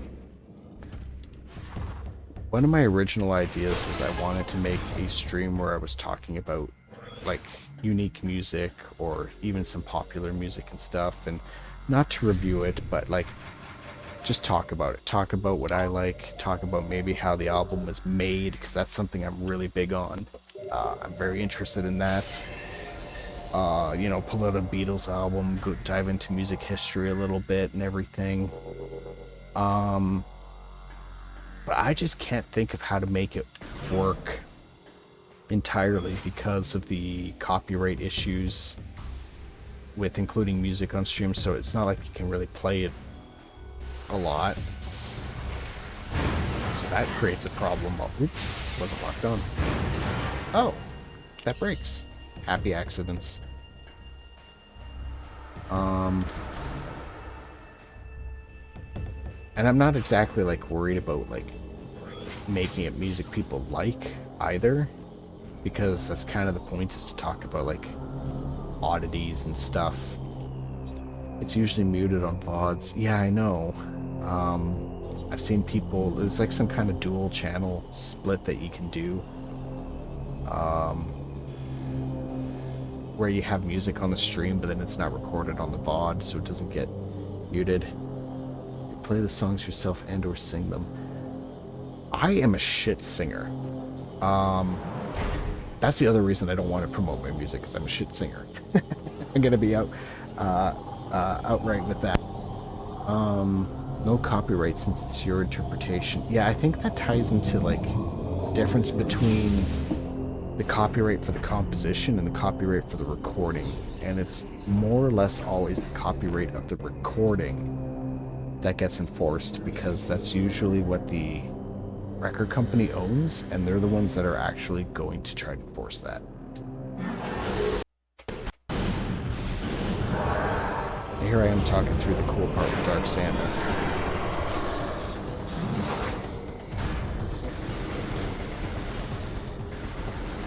So anyway, in the meantime, until I could figure out how to, in theory, maybe do that, that whole idea's on hold, which is fine, because I was planning on doing gaming for a lot longer than I was planning on doing the music idea.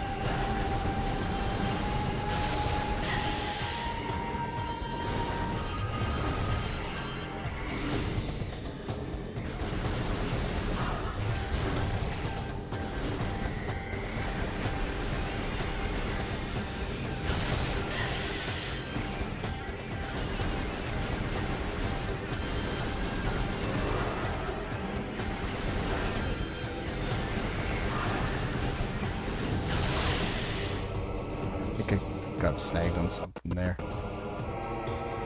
Yeah, the wall. I should try to take a look at that after the fight rather than trying to do it during the fight.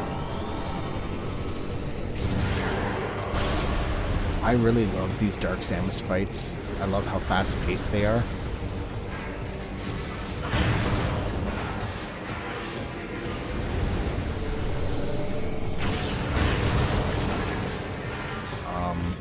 Doing the dodging and everything correctly, it feels like you're actually trading off like shots to each other properly, like she's some kind of equal. Okay, deflects the missiles, so maybe I'll just stop doing that.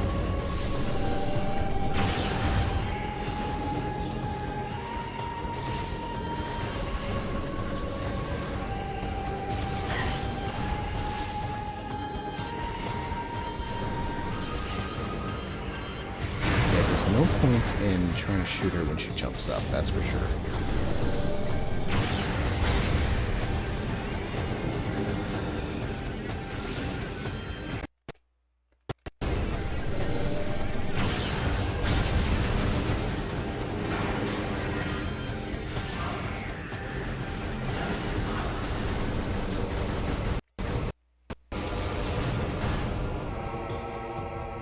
I don't like that when you scan her, it says Dark Samus 1. That spoils the fun. Yeah, that really spoils the a good part of the story, and the fact that you know, hey, this will be a recurring thing. Hold on, does it actually say that? I don't think I've ever actually paid attention to that. New creatures. Dark Samus. Oh, it does say Dark Samus 1 right there in yellow. Oh my god, that's bullshit. That's such a spoiler.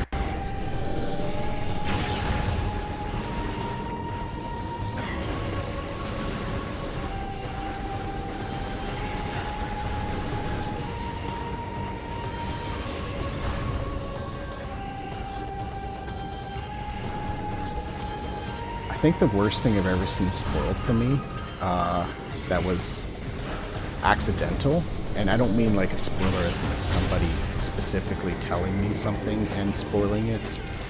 I mean like something like that where it was unintentional by like a company or a developer, was actually way back. I was in like early elementary school, and Star Wars Episode 1 had just come out. And my uncle had bought the soundtrack to it, which I think a good ways before the movie hit theaters. And on the back of the Phantom Menace soundtrack, one of the tracks is titled Qui-Gon's Funeral. Which is... okay, first of all, I really hope I didn't just spoil, like, Phantom Menace for you. I should have asked that ahead of time. To be fair, it is like a 20-plus-year-old movie at this point. But, yeah, buying the soundtrack, actually... Oh, do you get the Dark Beam already? Yeah, buying the soundtrack and reading the track titles would actually spoil the entire... Watch it years ago. Okay, thank God. It spoils the fight. You know, you know, you see Darth Maul come out with the two lightsaber blades, and you're thinking, this is close to the end of the movie. If he's gonna die, it's gonna be here, and then you end up being right.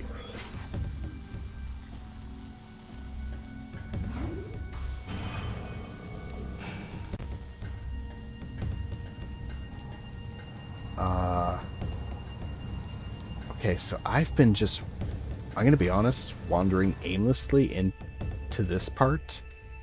Ever since we were talking about scammers, so I actually have no idea where the hell I'm going at this point now.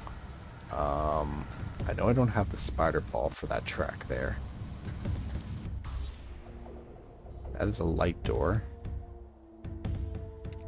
Do I have to use the dark beam to get back out of here? Maybe, but I don't see how to get back out.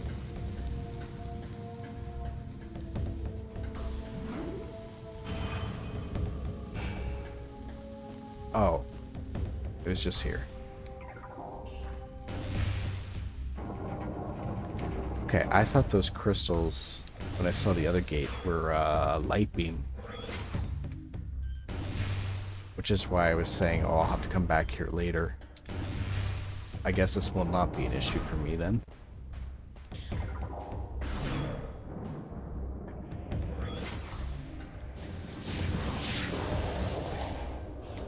Now, if I recall correctly, I can just walk. Yep.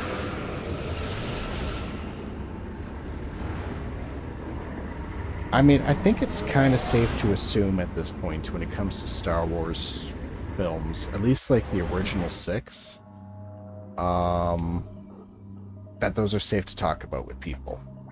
Like, I don't see any reason why a movie that old, you gotta be worried about spoilers unless somebody explicitly says otherwise. There's a white door stacked right on the... A black door stacked right on the white door. Interesting.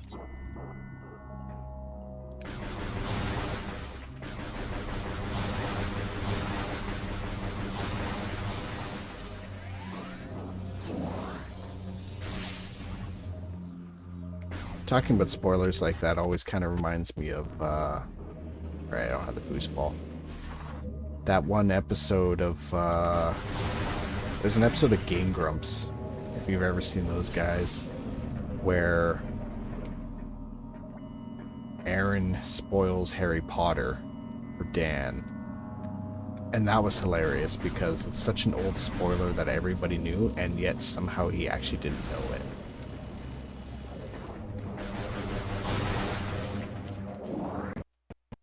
Of course, nowadays, I don't think the story has the same kind of appeal because even I kind of look at it like, really? Like, ew, who cares about spoiling Harry Potter at this point? It's kind of trash.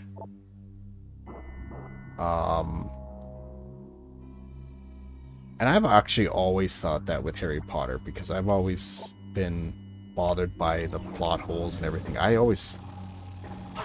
Rowling's politics aside, which are, of course, trash, I always thought that she was a trash writer.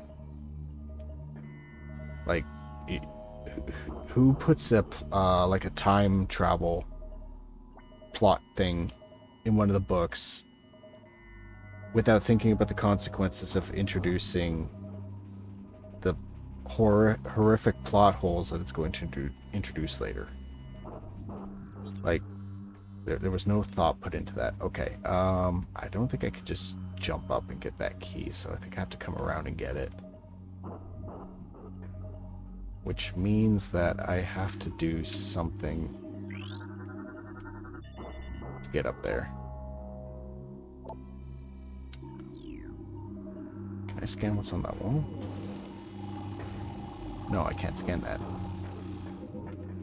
That looked really scannable to me.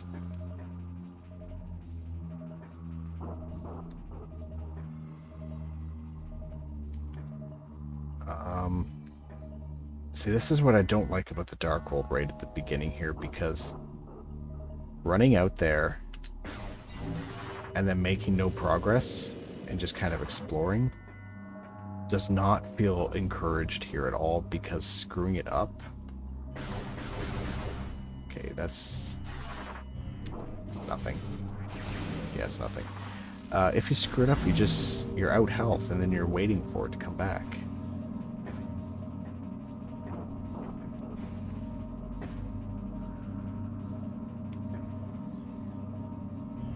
I wonder if I'm missing something because of the,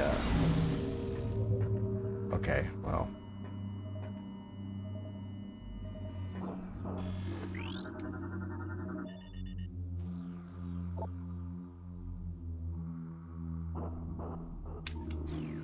Oh, okay.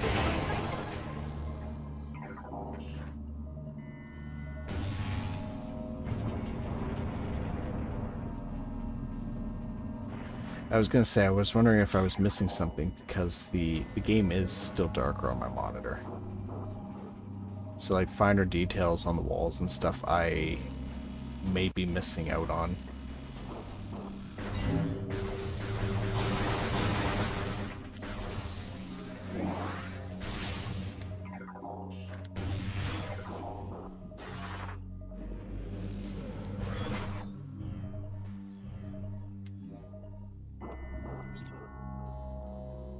I do love how exact Prime's maps are, so that you can kind of have an idea of the room layout before you actually go into it.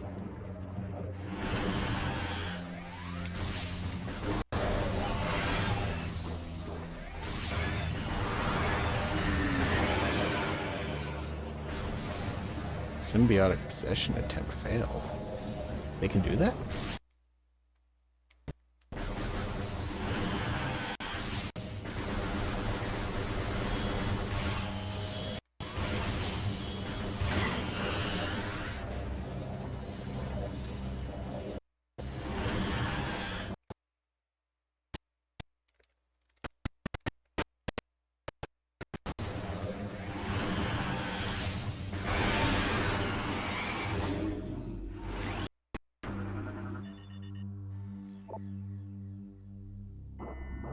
Subject was undergoing parasitic infusion when its heart failed. Massive biosystem shock led to the termination of subject and parasite. Jeez. I love how ridiculously grim and descriptive some of the descriptions for bodies in this game are.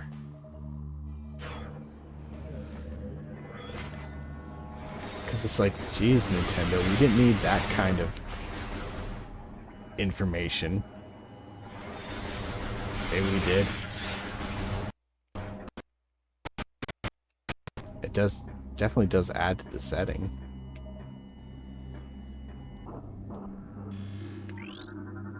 Yeah, I thought that looked breakable. Denzium. I don't know what breaks Denzium. I'm gonna guess it's the power bombs, though.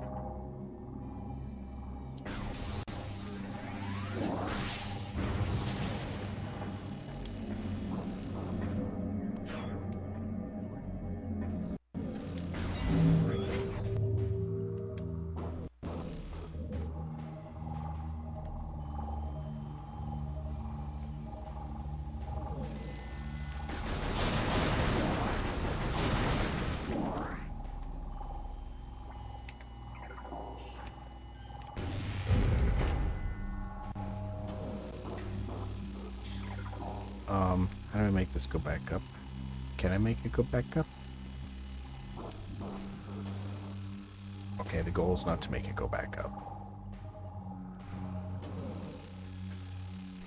I thought it was. The goal is to use to get over here.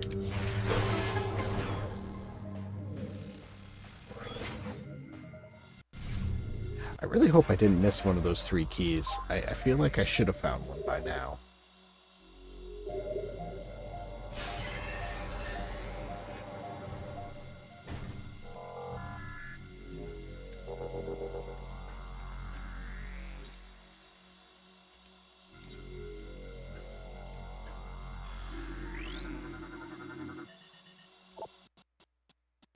Severe phase-on radiation burns.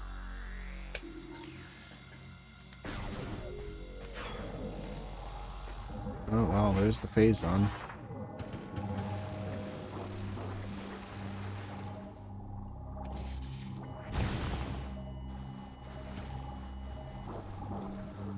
And yeah, I'm pretty sure almost all the phase-on in this game, if I'm remembering, is in the Dark World. Aw, shit. That was stupid.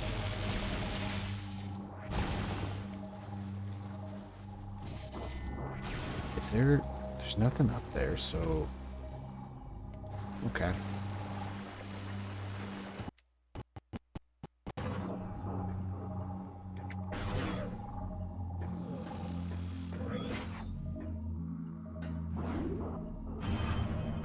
Okay, there's a lot of phase-on in here.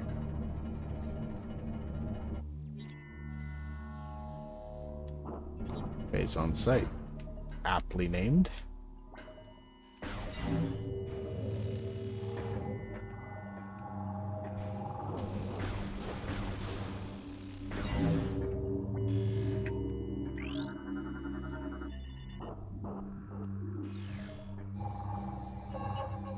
Oh. Oh no. Do I have to find all 3 of those? Yeah, I guess I do. That's gonna be a pain.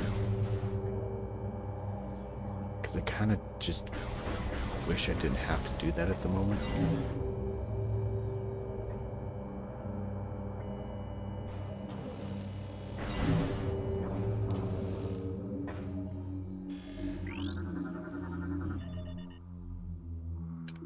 Alright, where's the last one at?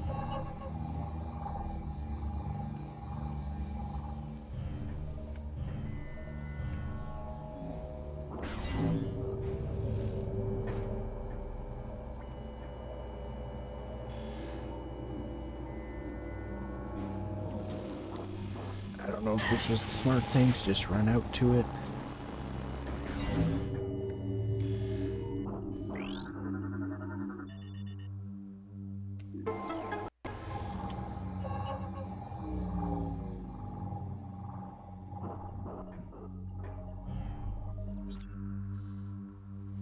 so above me is a gray door.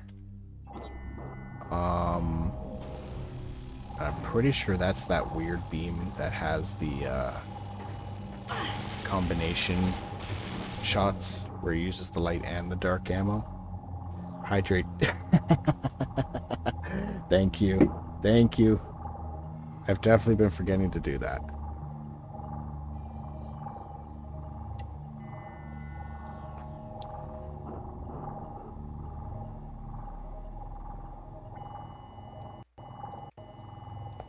I mean, I need more health in the game. Seems like a good opportunity for it.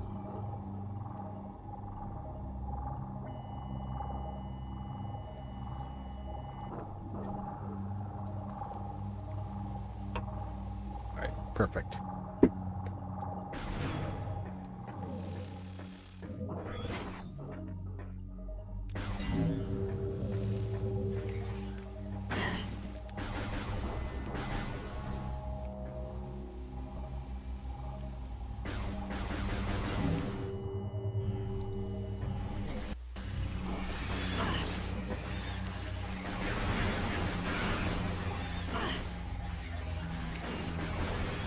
What is... Oh, it's on the bubble.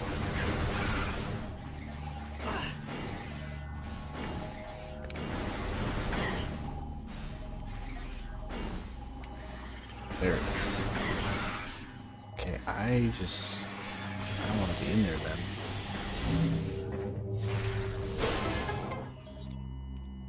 The room is pretty circular, so I don't think I'm missing anything by not sticking around.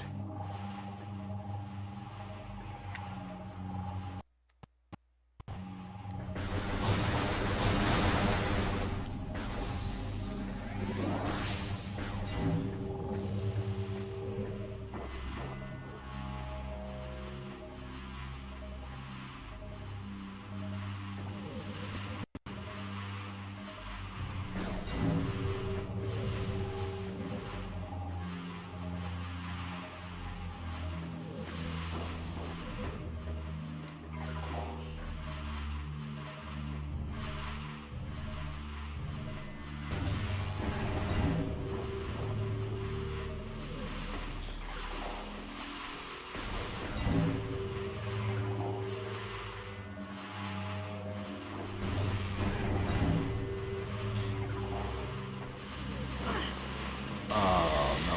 Nope, nope, nope, nope, nope, nope.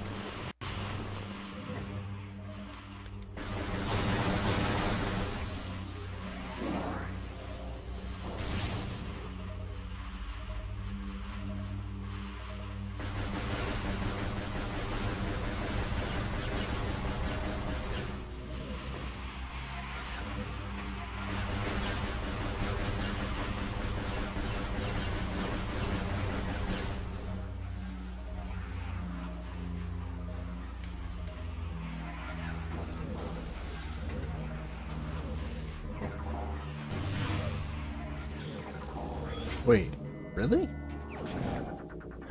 This game really just throws both beams at you right away.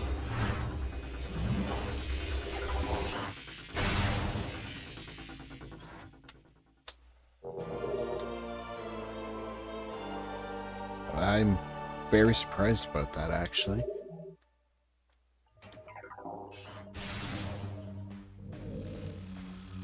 Come on, open up. That is going to be a pain. Defeat enemies with the dark beam to earn light ammo. Defeat enemies with the light beam to earn dark ammo. Yeah, that's something I have to actually remember to do. Because like I said, I have a really bad habit of just not using these beams. Because of the ammo. Ah, shit.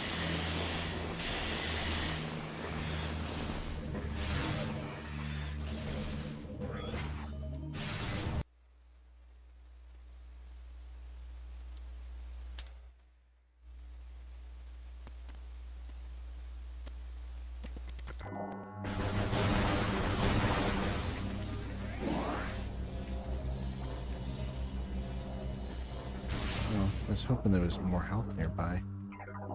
Oops, wrong way.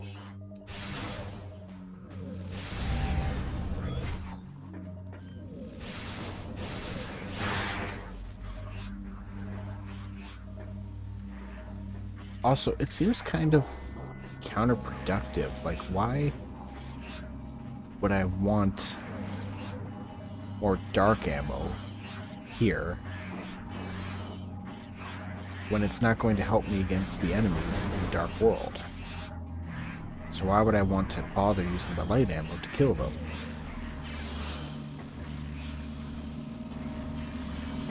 Okay, I was right. I could have gotten a key this whole time, and I just never jumped to it.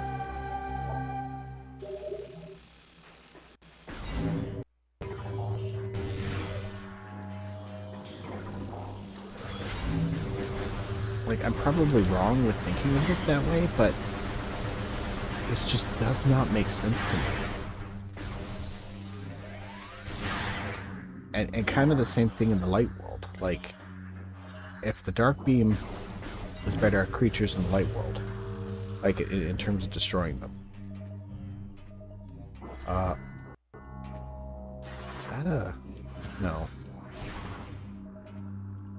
Then why would I bother to use the dark beam for that when it's just going to give me ammo on creatures that are less effective? Or that's less effective against.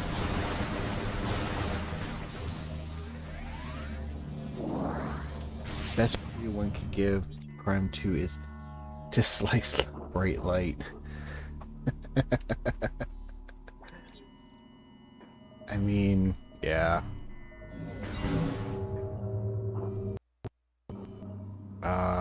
This is gonna make me fight something, isn't it?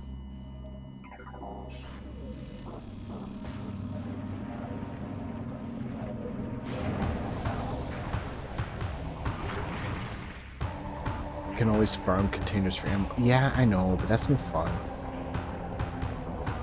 I mean, I could farm for health as well.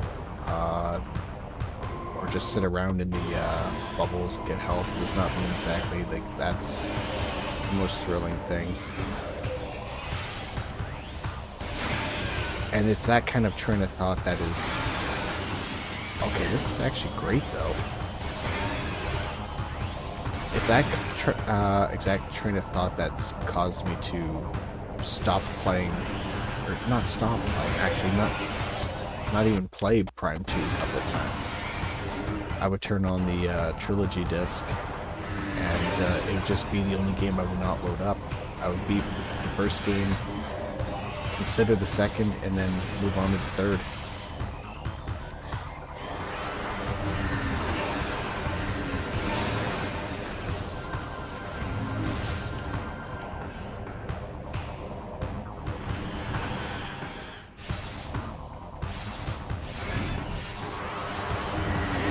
So maybe I've always been kind of unfair to this game.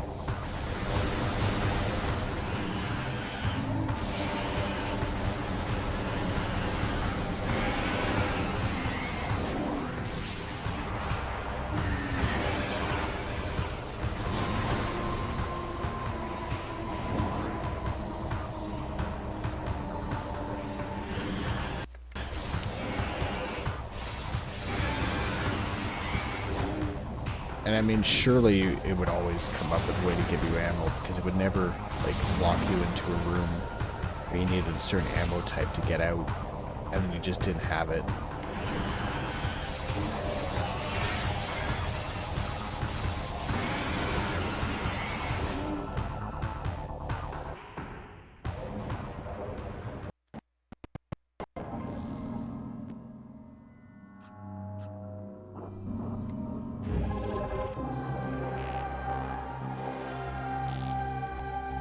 Charging the beam when at 0 will always shoot one normal shot. Oh. Okay. That's what they explain to you when you get the dark beam. And of course, I probably skipped right over that, didn't I?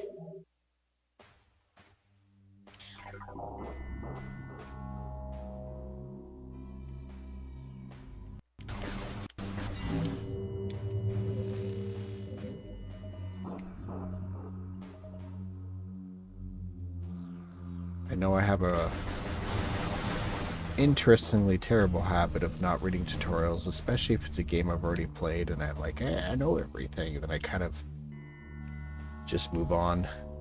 I'm just double checking, making sure this Nothing else I could grab in here.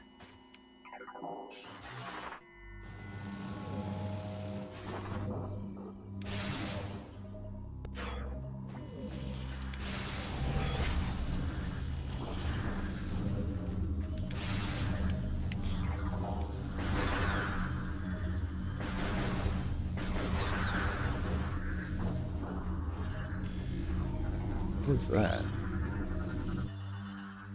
Blast shield. Is invulnerable to most weapons. Dark energy may damage it.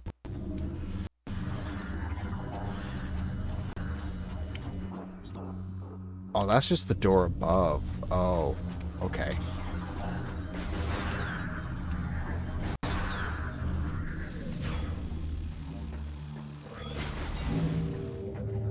Yeah, that's how it got in there. I'm gonna guess that I should have been able to find the other key before I try to leave this area.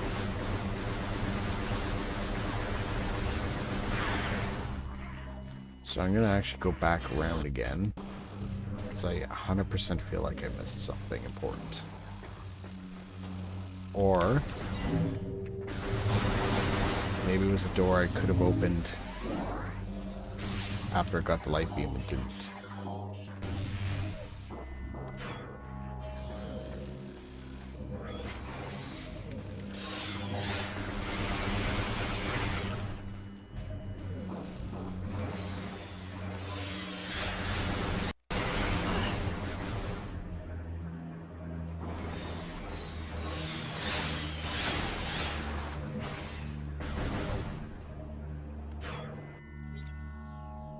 Oh, there is a light door in here. Oh, okay, yeah, I remember this one.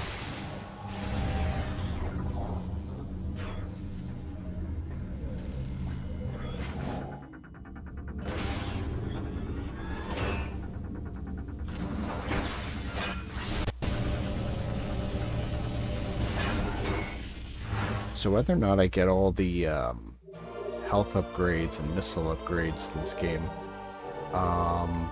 like, and I don't think I will, because once again, I'm not really planning on it. I definitely still want to try to go for the ammo expansions, because 50 shots for each of those wings is not nearly enough.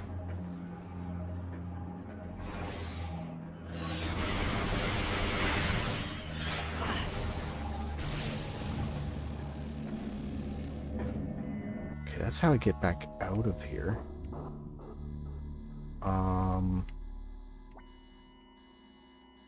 You know what? The one key was there. I don't think I recall anywhere else where the key could be, so maybe I do have to leave. And I have to go through the light world and go into that original portal again.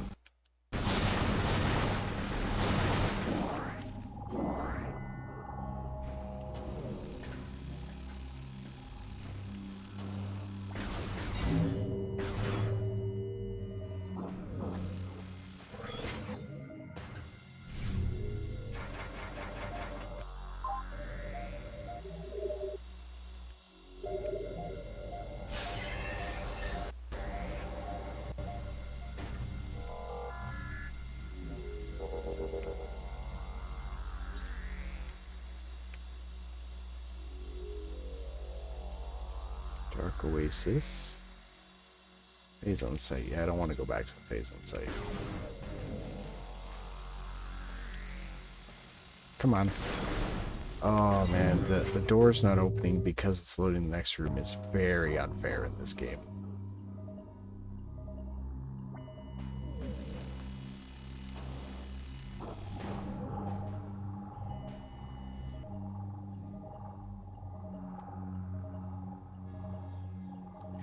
Background you're using reminds me of rewinding VHS tapes. I'm glad you say that. That is almost exactly kind of what I was going for.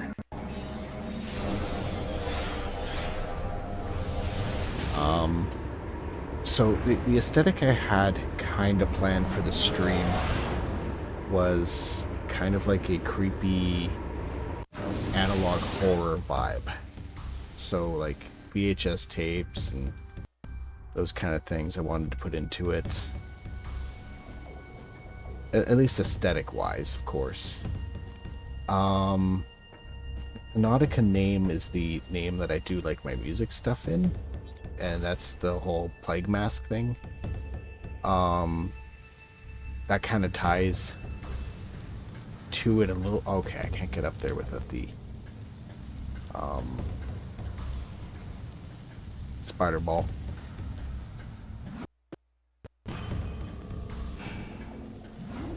And so I was working on like the whole like vibe of that, and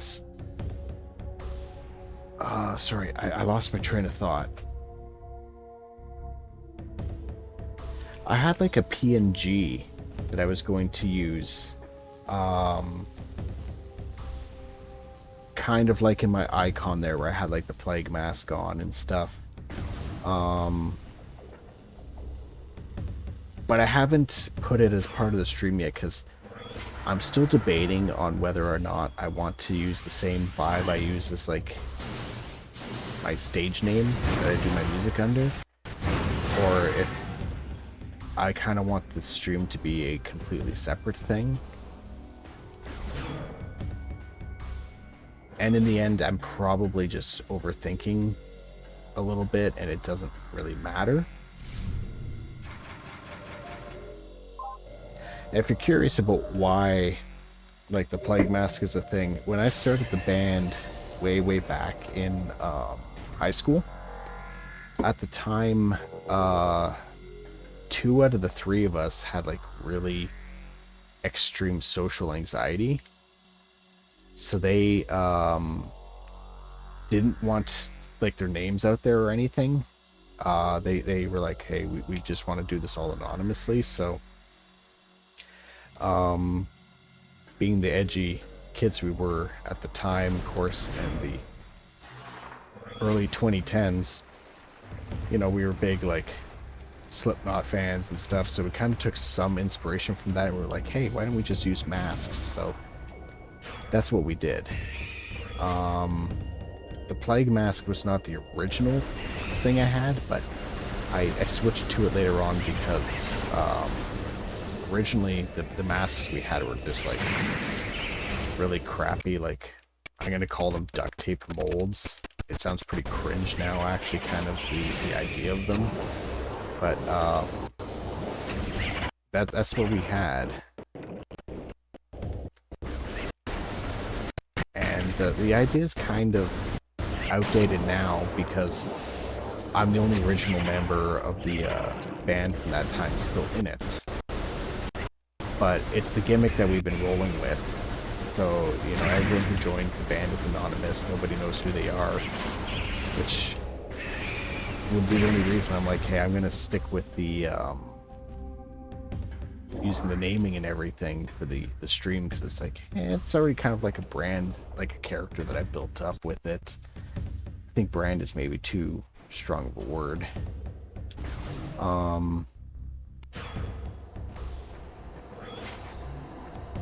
I don't know, but I've always had like the like for like the analog horror aesthetic, so I want to go with that. My actual starting soon BRB and ending screens are actually originally me with like chopped video in like a ruined kind of area with like the mask and the hat and everything on. That's in my profile picture. And then it has the analog static and distortion all over top of that. But while I'm planning on still trying to figure out what I want to do with this, I was like, okay, well, I still need a BRB screen because my original one was literally just MS Paint and it was trash, so I don't want to keep using that.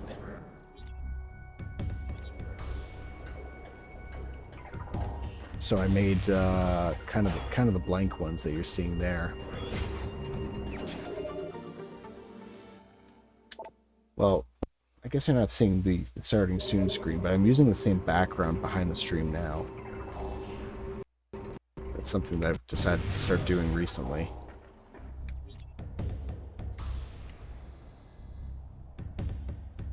Okay, that's going to take me back to the room with the portal.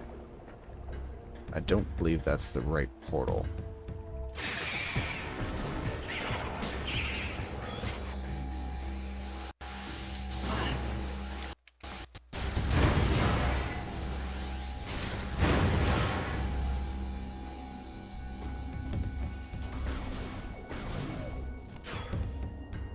Yeah, I don't want to use the portal in the pirate area here. I want to use the other one in the other area. So I need to get out of the... Oh, hello. Could you not be right there? Thank you.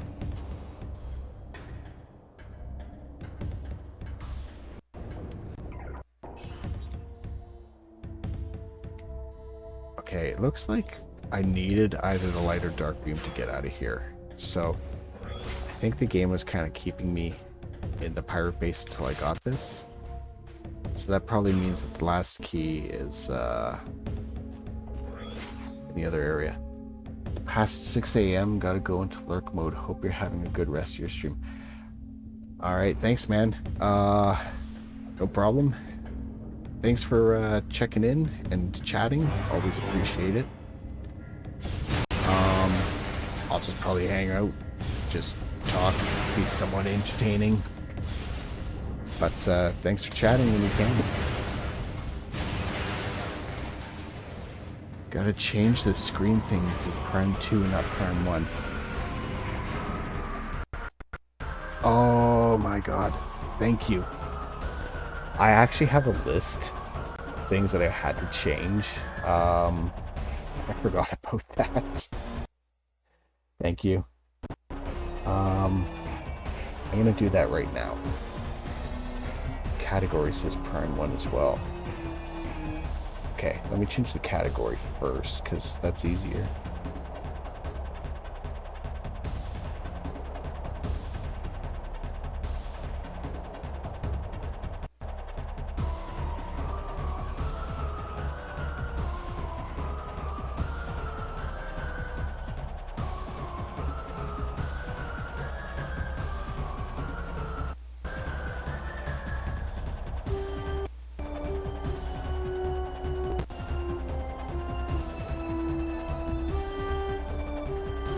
How do I change my text again? Uh-oh.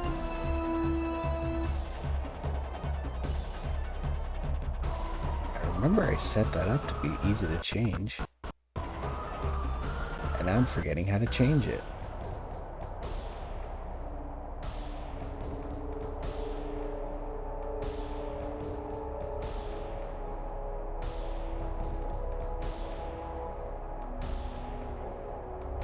Ah, there we go.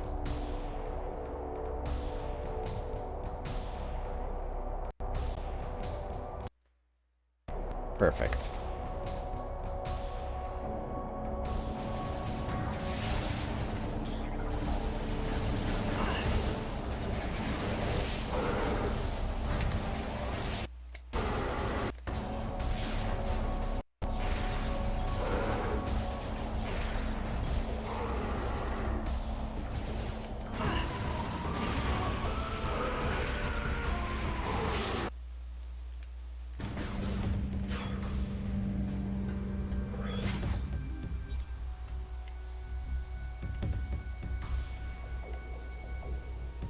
I mean, there is this whole area over here that I could get into.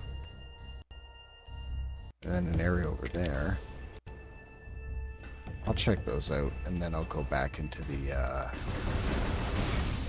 Dark World portal. Unless I take a wrong turn and I go there anyway, which I mean, I keep getting lost in this game, so there's a very real chance that that's what's going to happen.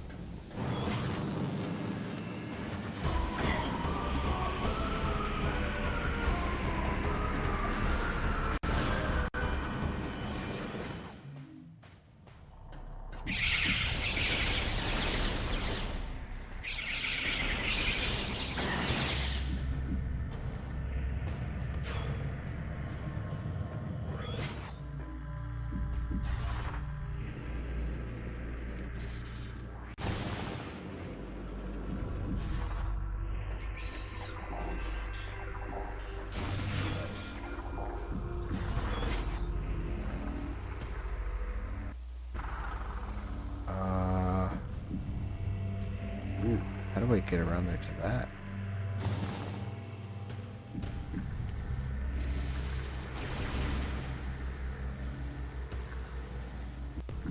So I 100% want a health upgrade.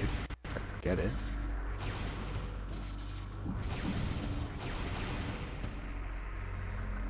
This is one of those dumb bomb double jump things. I'm going to be kind of ticked that I have to pull it off because I hate these. I think it might be. No, maybe not.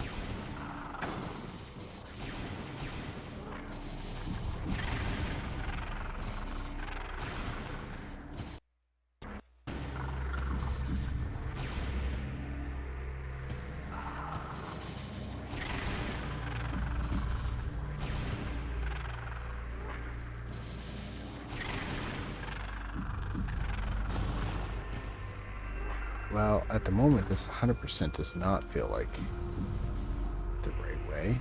Okay, cannot go that way for sure.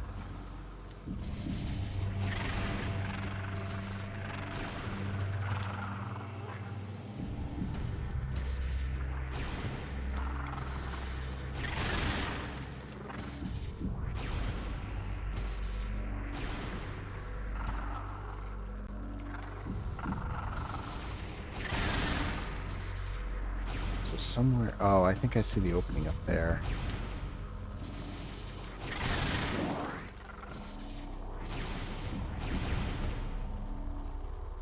Alright. Ball will not sit still there.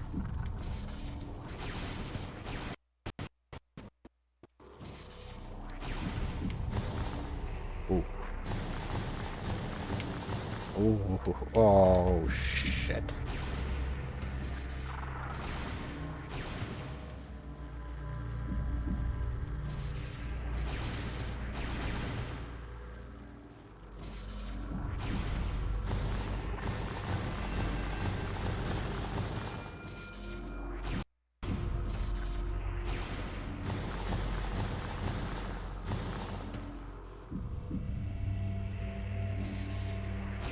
Okay, that's just mean. Like, that's really just mean.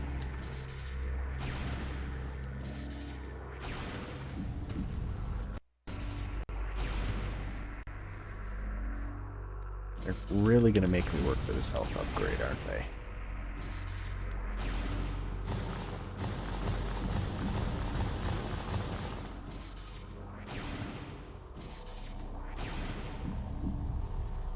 The worst part is I can't see clearly down there what I'm supposed to do. Oh. Oh.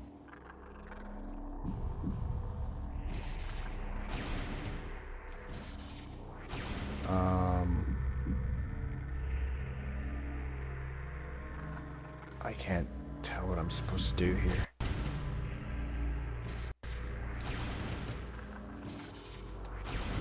Okay.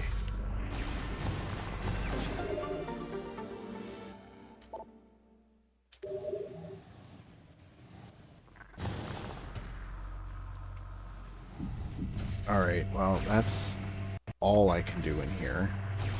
So how to get back out of this place?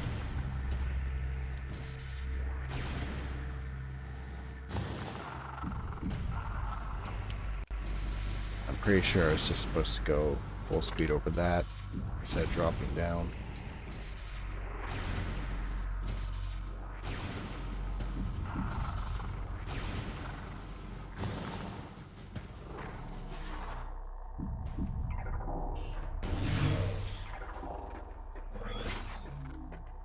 And, alright. I'm gonna try the light door.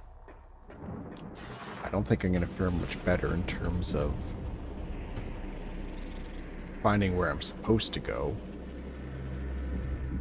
Is this it? Yeah, this is it. But I am just curious.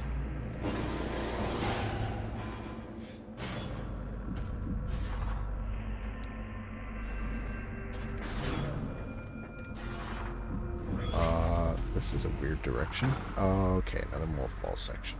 Great. It's this way.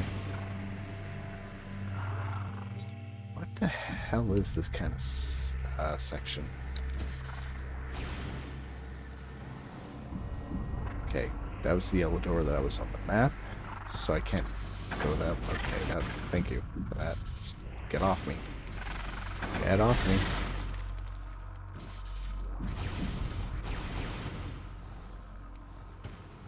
Okay, going up there is useless. I think I see a tunnel on top of this one, though, so I'll go on top of this one and see what's there.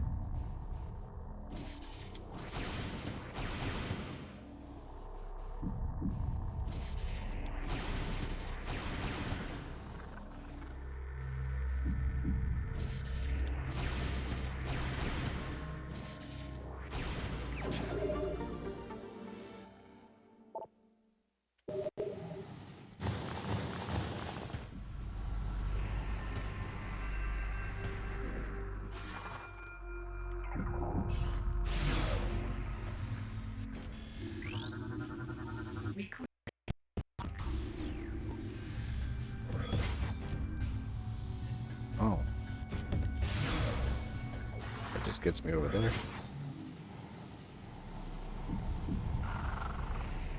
That does not feel like the most useful thing at the moment.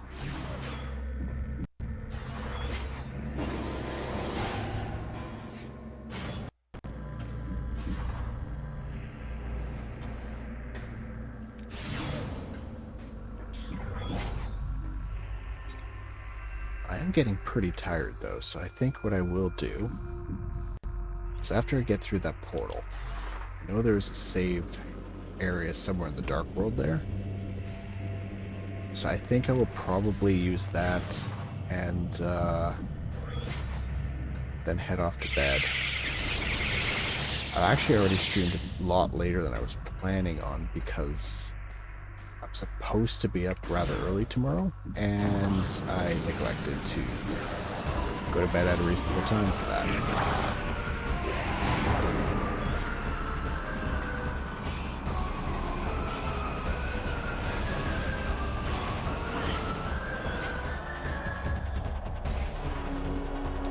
Wrong door.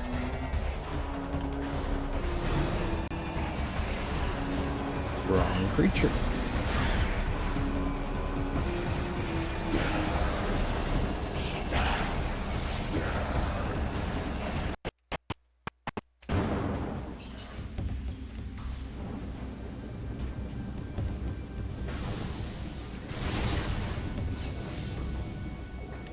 Part of me thought I would be getting through the entirety of the waste sections this evening, but you know what? I think I was right when I said that Prime 2 is going to be more of a struggle for me because I don't remember anything. This will probably be the game that takes me the longest to get through on this trilogy.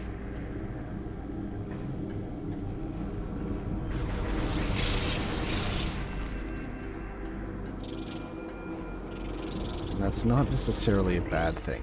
I'm having a more fun time playing this one right now than I have in the past.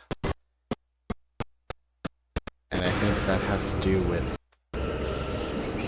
consciously choosing a less paranoid way of playing around in the dark world.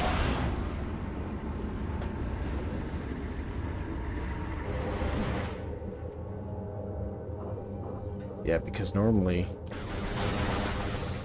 based on the previous ways I would play this, coming in here, I would hang out in this bubble, wait till my health hits full 99 on this last tank.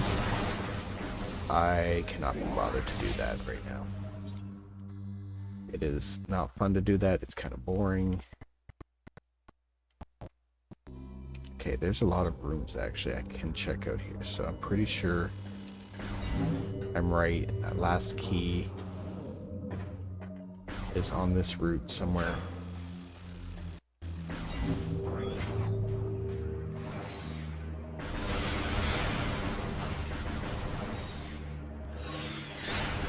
This part of the Dark World, it's really just one loop around at the moment, especially because I can't connect those green doors.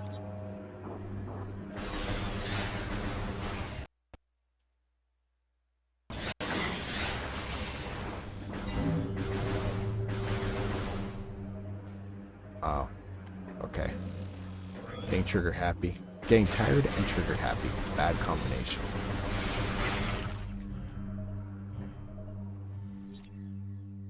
Save station's right here. So now I've got the choice to make. Do I want to save and then stop right away? Or take a quick look around?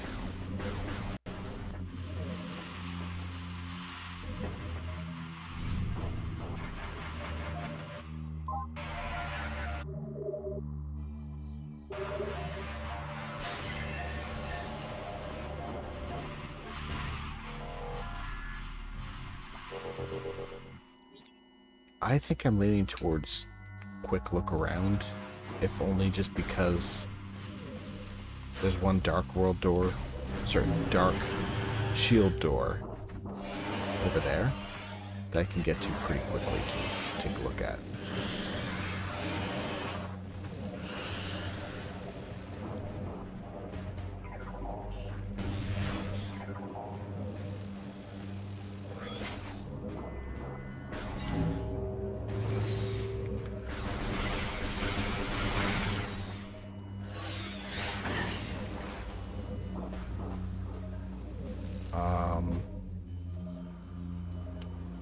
Why is this empty?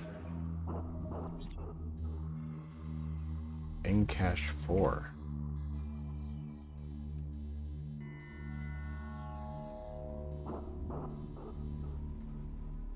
This feels pretty useless. Why is this like this?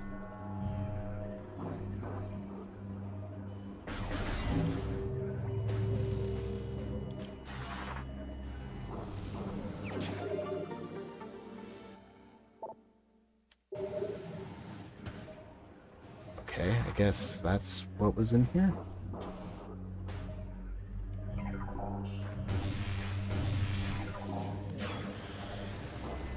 Which I guess is better than nothing, but I don't know, it feels weird. Okay, you know what? I've pushed this far. I'll just give it a couple more minutes. And, might as well go for the other door that I can check out. At least I think I can check it out. Which is that red door and that dark door there. I think that... Oh, shit. I think that door in the light world is...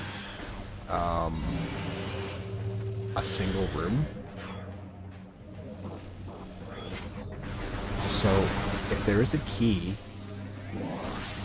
I don't know, maybe that's a good spot to put it.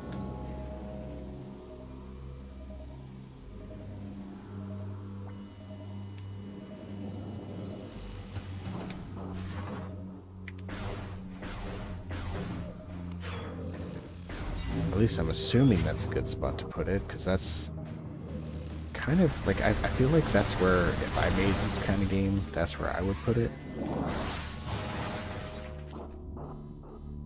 But I'm also like no professional game developer.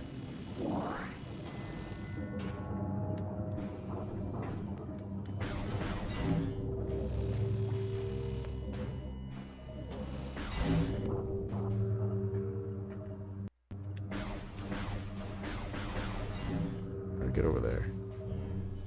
just have to go around the whole room. Oh, might as well check this out while I'm here.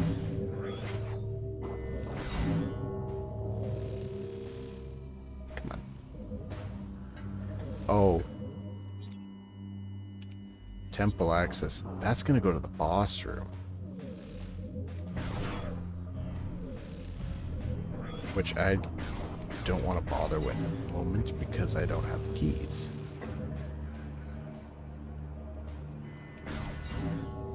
But if the boss door is there, then I think I'm right about the key being here. No, it's a save station.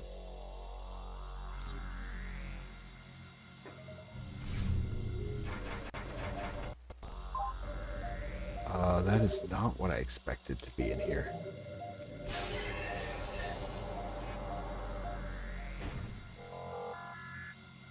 Well, if anything, that could be just a sign to stop playing for the evening.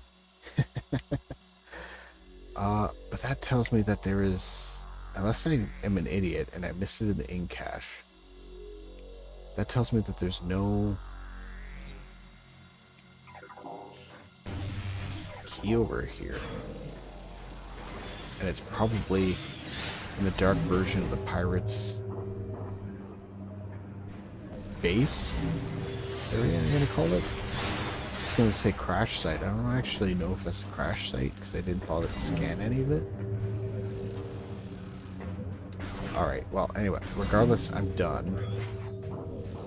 At this point, I'm beelining it towards the boss just to see if there's like any hint or indication of where the keys are.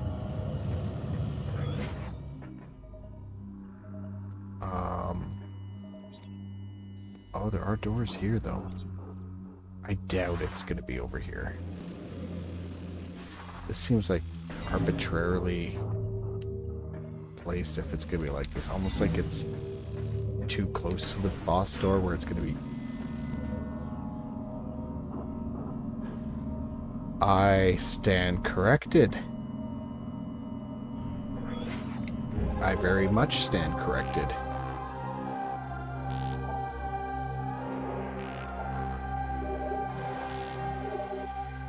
That is all of them.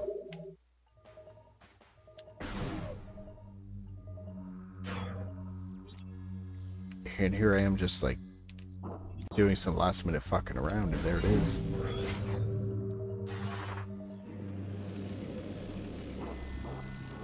Okay, that's blocked off. Can't go that way. Okay, regardless, I am exhausted, so yes, I have the keys. I could get into the boss area. I will not be doing that tonight. So I'm gonna head back to that save door now that I have accidentally obtained the last key. And at least now that I have all three, it is easy to also remember, hey, next time I turn this game on, just beeline it right for the boss.